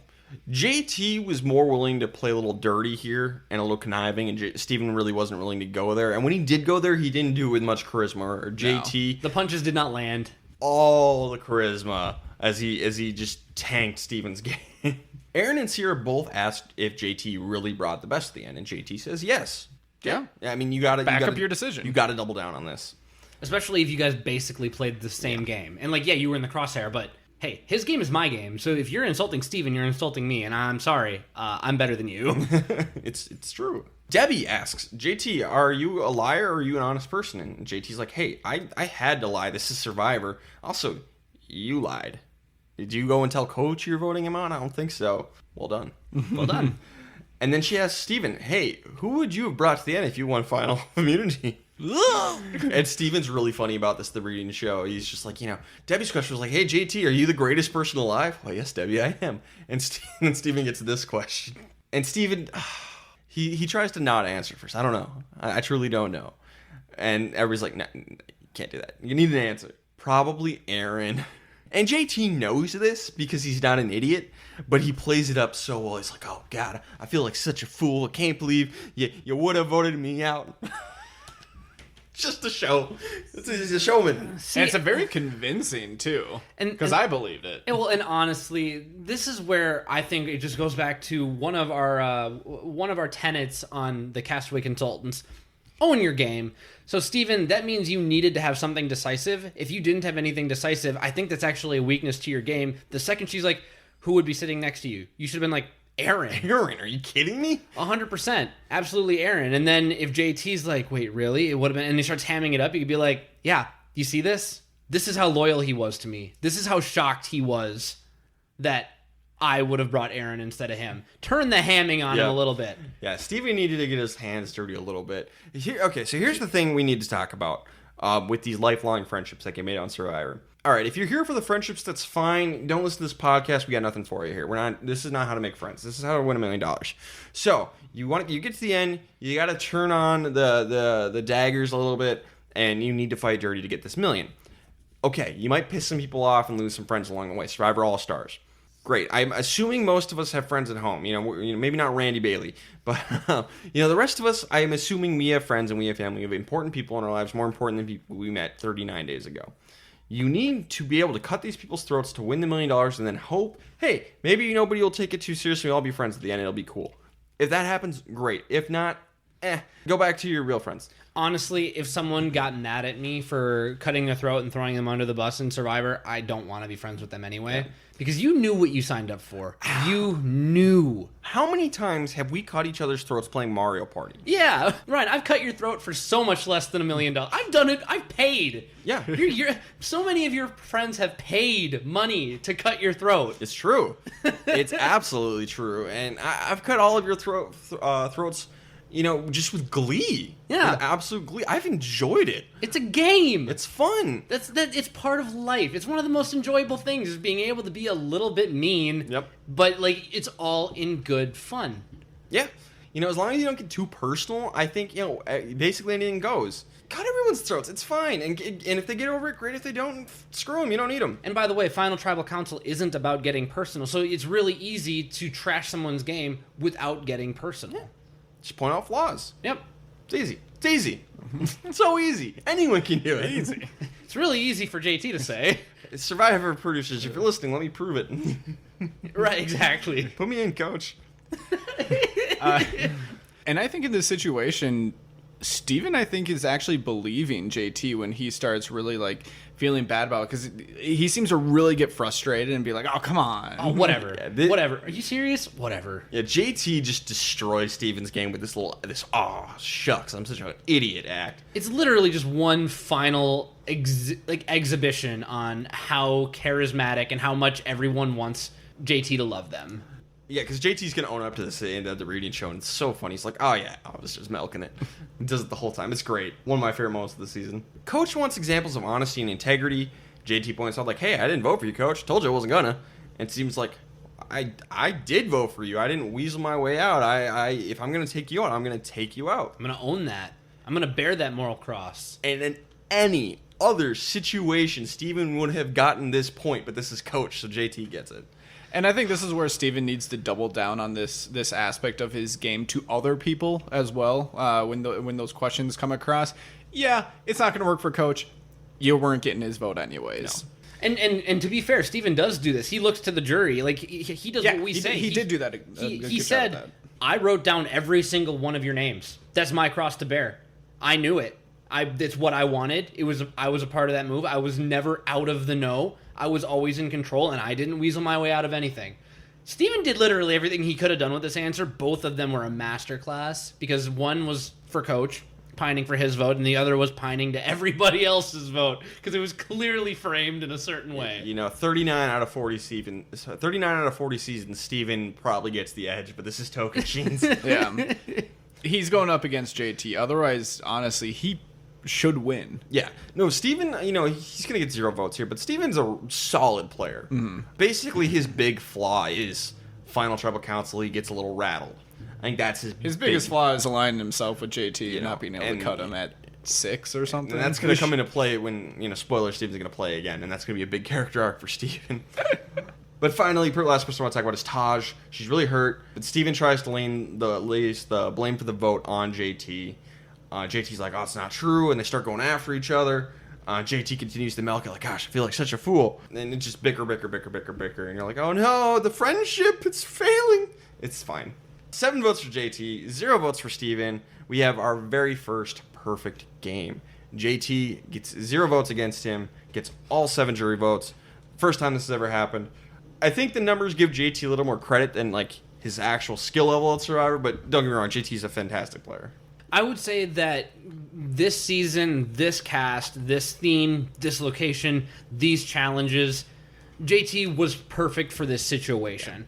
If you really drill down into it, he did not play a perfect game. No.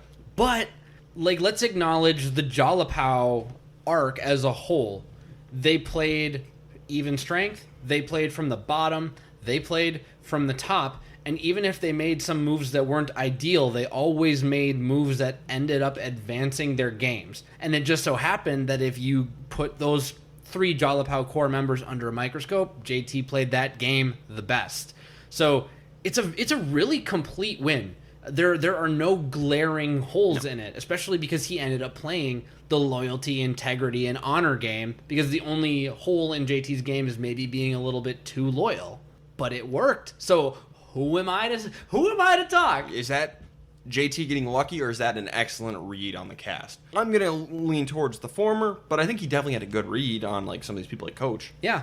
I say at worst it's neutral, and that does not diminish does not diminish the win.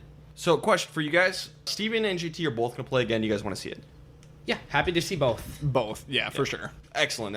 This is one of the great dynamic duos of Survivor. It's up there with at this point. I'm not going to jump ahead too far, but the only other one I think that rivals it to this point in Survivor history is Richard and Rudy, the 2 great bromances of Survivor. Yeah, up until 18. Yeah, up to this point. There's one more that we haven't gotten to yet, but they're great. Bring them back. And honestly, I think as a runner-up, Steven might be my second favorite.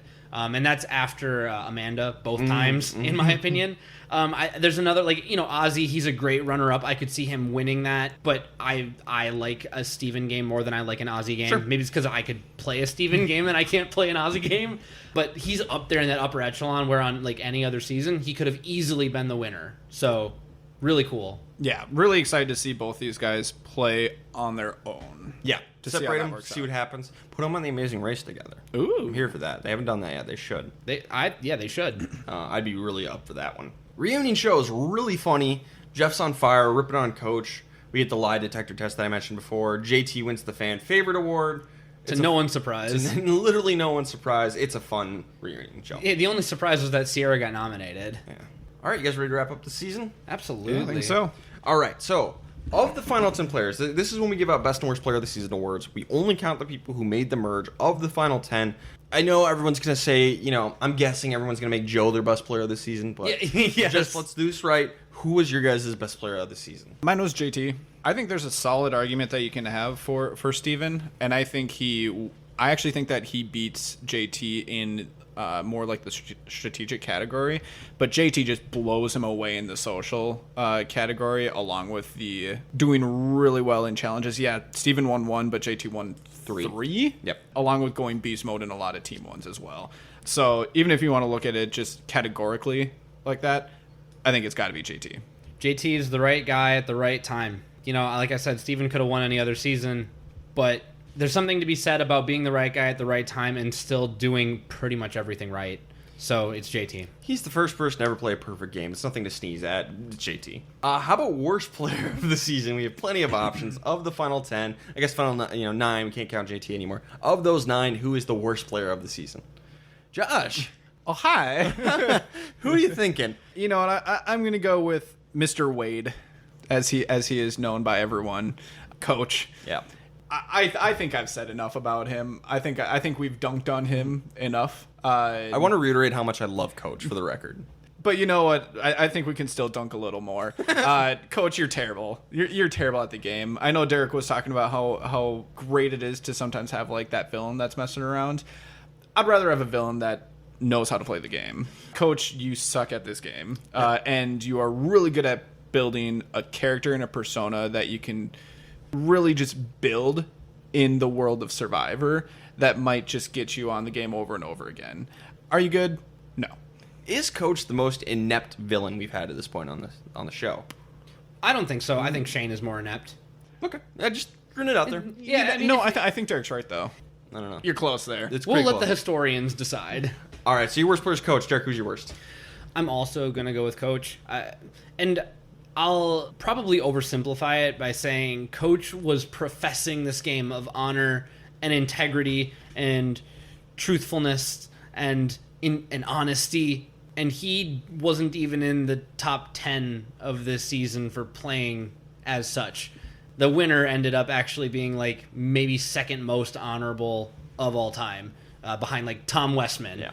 So I think that if you can't even play the game that you're trying to literally as loudly from the top of sand dunes profess to the world that you are playing, that is a cruel, criminal lack of self-awareness. Which reminds me, that's the peak of Exile Island. It will never get better.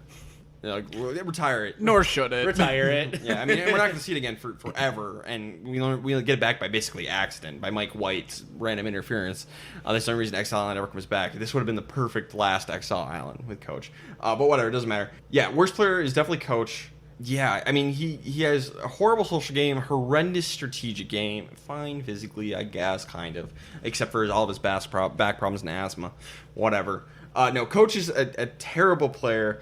You know, if we had a reality show based on The Last Samurai, where it was all about honor, Coach would probably do fine. This is not that. You know, I don't know what show you thought this was, Coach, but yeah.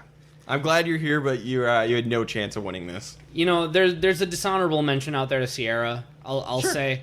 But I love the fact that she didn't give up. And, you know, she didn't win, but placing better than Tyson was her swan song. It's a moral victory. So did she really lose? Yes, but she won a little bit of our hearts. I think a bigger dishonorable mention could go to Brendan over Sierra. I think Brendan just might be worse than because Sierra, actually. they had the opportunity to change this entire game, and just by doing nothing, Brendan, I mean, ruined it. Yeah, at least people considered him a threat. Yeah, you know, fair. so like he had some water in his bucket. I don't know how else to phrase that. Sure. Derek, anything on Jeff Watch? Literally all I said earlier. Jeff dunked on Coach several times. You know, is that story really real? Do you have any more stories? Rolled his eyes at Sierra a little bit. Rolled his eyes at Debbie a little bit. Rolled his eyes at Steven a little bit. So we got kind of a sassy Jeff. Sassy Jeff. The only thing that I want to note about Jeff is actually in reference to what he was in Gabon.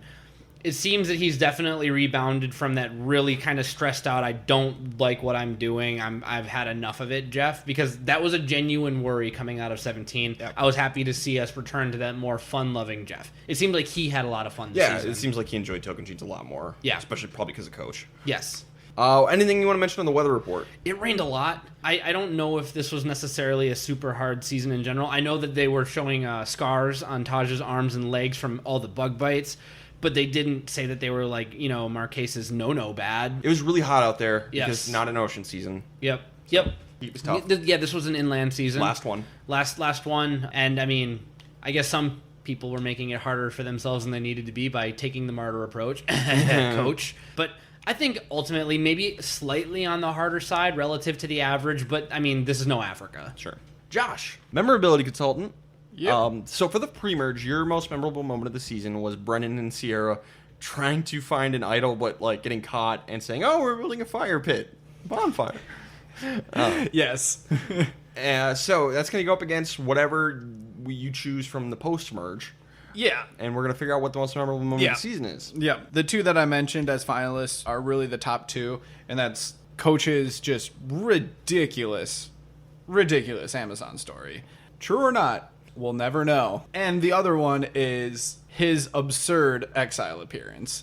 Specifically, I don't even know what one shot it would be, but him laying down in the water, or Wasted. either that or him just slowly walking on top of the sand dune. I think that's honestly the one that really just sticks in my brain just because of how dramatic he is about it. So you can pick anything. You know, my nomination is any frame of footage from Coach getting to exile to his collapse at the immunity challenge. You could pick any single Coach frame from that moment, and I will sign off on it.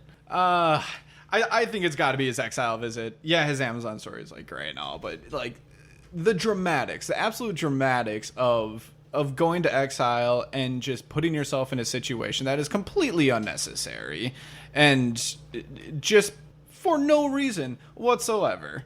I love that he was forced into it by JT. It's great. I can just visualize that sequence in my head, and it's just amazing. Yeah, it's just shot over shot over shot. I like, if you need to go with like one glimpse or like just frame of it, I think it really is just him just crawling across the sand dune. But I'm not gonna fault you if your one thing that you remember is just him laying wasted. That, and then like his like dramatic fall of the challenge. The dramatic fall is big too. All of it. I kind of combine all of it. It's all combined into just one. The epic swan song to Coach Wade is kind of just like how I combine it in my head. Yeah, there's Beowulf, and then there's Coach's exile visit. Yes. They're both going to be up in the pantheon of great humanity epics. I prefer Coach Wade. All right, last thing we need to do is we have our season rankings. 18 seasons, we got to rank them best to worst. I'll go first. I got mine done. First place is season 10, Palau, followed by 7 Pearl Islands, and then 18 Tocantins, my third favorite season. Then we have Vanuatu, Micronesia, China, Borneo, the Amazon, Fiji, Guatemala, Panama, Africa, Australia, Gabon, Marquesas, Cook Islands, All-Stars, Thailand. I'm really close to you, Ryan, I gotta say. So my number 1 is Micronesia, season 16, followed by China, then Palau, and then coming in at number 4, I have Survivor season 18 Tocantins. All right. And then followed by Pearl Islands, Amazon, Vanuatu, Guatemala, Australia, Fiji, Panama, Exile Island, Borneo, Gabon, Africa, Cook Islands, All-Stars, Marquesas, and then, of course, Thailand. All right. I'm happy that you have it so high. I have 15, 16, and 18 all in my top 4. What a run. Yeah. I mean, yeah, we got Gabon in the middle there, but, like, what a run. And my rankings are starting at the top: China number 1, Pearl Islands number 2, Fans vs. Favorites number 3, Tocantins number 4. Ooh, nice. Yeah, I was actually really debating between that and putting it above Micronesia, but I did choose to knock it down a peg just because, and especially the first time I watched it, like, yeah, I really enjoyed the season, but I do think Coach actually brought it down for me a little bit. Like, he more annoyed me more than anything. And honestly, it probably could have been further down my rankings if I would have been doing this real time when I was first watching them. But since I'm doing my rankings now, I think it's just getting bumped up more and more just because of how much I enjoy the characters and everything. Yeah. Anyways, after that, number 5 is Palau, then Amazon, Vanuatu, Borneo, Australia, Guatemala, Fiji, Panama, Africa, Cook Islands, Gabon, Marquesas, All-Stars, and Thailand. I'm really curious to see which one of us takes Thailand off the bottom, puts another season below that first, and what season it'll be. I feel like we If accidentally shine a spotlight on Thailand during every single one of these rewinds by leaving it just in the basement. Because unanimously across the board, and I think that's the only one where we're all in complete agreement. And I mean, and it's in a tier of its own. Like, I don't even have All-Stars and Marquesas in like that bottom tier. Right. So that is the end of Tocantins. Next up would be season 19 Samoa. Let's talk about that real quick, Derek. Do you know anything about Samoa? You know what? On paper, I don't think I know anything about Samoa. I don't even know if I know anybody who plays in Samoa. So I am wildly unfamiliar. Maybe I'll recognize it when I see the opening credits or I see the first confessionals. But as of right now, I don't know anything. There are 2 people from the season you've seen play. Okay. Interesting. And I don't know if it's a winner or if it's just people who have come back. So on paper, I am very, very, very green. So this will be another one that's a lot of fun. We're kind of in my my dark era of Survivor where I don't know anything going on. It's not going to last for a whole lot longer, but yeah. Yeah. We're not going to do that right now. If you listen, I don't know exactly when you're listening to this, but it's getting pretty close to premiere season 41. Derek's busy at work. I'm slowly editing away because I'm crippled. So, we're a little behind, and we want to freshen up a little bit before season 41 starts. So this will be the last of the Rewind series, which has been going on for a while now. God. Yeah, we made insane progress on this over the last year and a half. Because after season 40 ended, we started with Pearl Islands, I believe, season 7. And now we just finished 18. That's wild. And I mean, it was circumstantial. Who predicted a worldwide pandemic? Not me. Not me. And it's been a lot of fun. It was nice to have Survivor, even if we didn't have Survivor. And that's why you guys are listening, because we all miss it. We all want it back. Yeah, and the original intention with the Rewind series was to sprinkle in a couple of seasons whenever there's an off season for Survivor, so that we could educate Derek, and so he would eventually be able to see every single season of Survivor. That is still the plan. Yep. It's just been accelerated a lot because of this extremely long off season. So, so after this, the next episode you'll hear is the premiere of season 41, if all goes according to plan. Woo! We'll do weekly episodes for 41 if you're new here and you joined us during this Rewind era of the podcast and you haven't been around for, the Winners at War, the Island of the Idols stuff. So we'll do a weekly episode for every episode. And then in the off season, some stuff might get in the way, but we're going to try and get back to the Rewind season during the winter break, depending on Derek. Hey, and it does not bother me to talk about it. My wife and I are actually expecting. So, what are you expecting? Dinner? Dinner, yeah. For me to play Survivor. Oh, okay. So we're gonna have to take a break for that. No, and there'll be a couple episodes. I'll just prime everyone for this now. These would typically come out on like a Thursday or a Friday, typically. But I'm going to be one day delayed because I need to be in some birthing training classes with my wife, which were only available on Wednesday night. Now, I love Survivor. My wife loves Survivor. But unfortunately, life took precedence here. So there will be 3 episodes in the middle of season 41 that will be a little bit late because I'll have to watch that on a one-day delay. True Survivor fans put it in more important than their child, but whatever. I'll ask if they can put it on in we can breathe, to the music. Wow. Not a super fan. But the baby is due in December. December 21st. That is. So I don't know exactly when we'll get to the Rewind stuff. Hopefully we'll get a season done in the off season. Well, it's almost like we're way ahead of schedule at this point. Yeah. But yeah, that's the plan right now. So you hear the both Tocantins episodes. Then we'll do 41, and then we'll go from there. Yeah, and don't worry, they're not. Our weekly episodes are not as long. No. They're like and you can see that minutes. with our previous episodes. Yeah. If you want to take a look at Winners at War and then not listen to Island of the Idols, because why would you do that to yourself? Yeah, I want to recommend listening to our podcast, but even I can't recommend the Island of the Idols, not because of what we did, but because of Survivor. What's Island of the Idols did. Yeah, we were just talking about dethroning Thailand, and I'm 39 might actually be my bottom. We'll get to that. I think we'll all unanimously agree that's the worst season, but I'm more curious if anything is going to dethrone Thailand along the way. Yeah. Because nobody likes Island of the Idols. It's the worst season. Okay, you guys got anything else? No, I don't think so. No. Follow us on Twitter at Castaway Pod. You give us 5-star reviews. I feel like we deserve it after all the work we've done in these Rewind series. Yeah, we post medical updates there too. Yeah. So it's good. Throw us 5 stars. And also, I was in a golf cart accident. I deserve 5-star reviews. Well, and give us pity stars. We're finally taking a planned vacation for the next month. Yeah. And again, this will probably be 2 weeks prior to the premiere, but. Recording this on August 24th. Yep, so we're taking a 1-month planned hiatus, which is, I think, good for everyone to just get good and refreshed. But again, I still got to edit, but whatever. Hey, guys, also tell a friend. If someone loves Survivor as much as you do and they don't listen to us, and everyone tells one friend and they all subscribe, that doubles our size. That's just math. You guys have been great during this hiatus where we haven't been putting out content, so thank you. We appreciate all of it. And as always, if you do leave a review, we will read it out on the podcast. Yes. So thanks, guys. Thanks for listening. And thanks for being part of this crazy Rewind marathon that we've done. It's been fun. It's been really fun.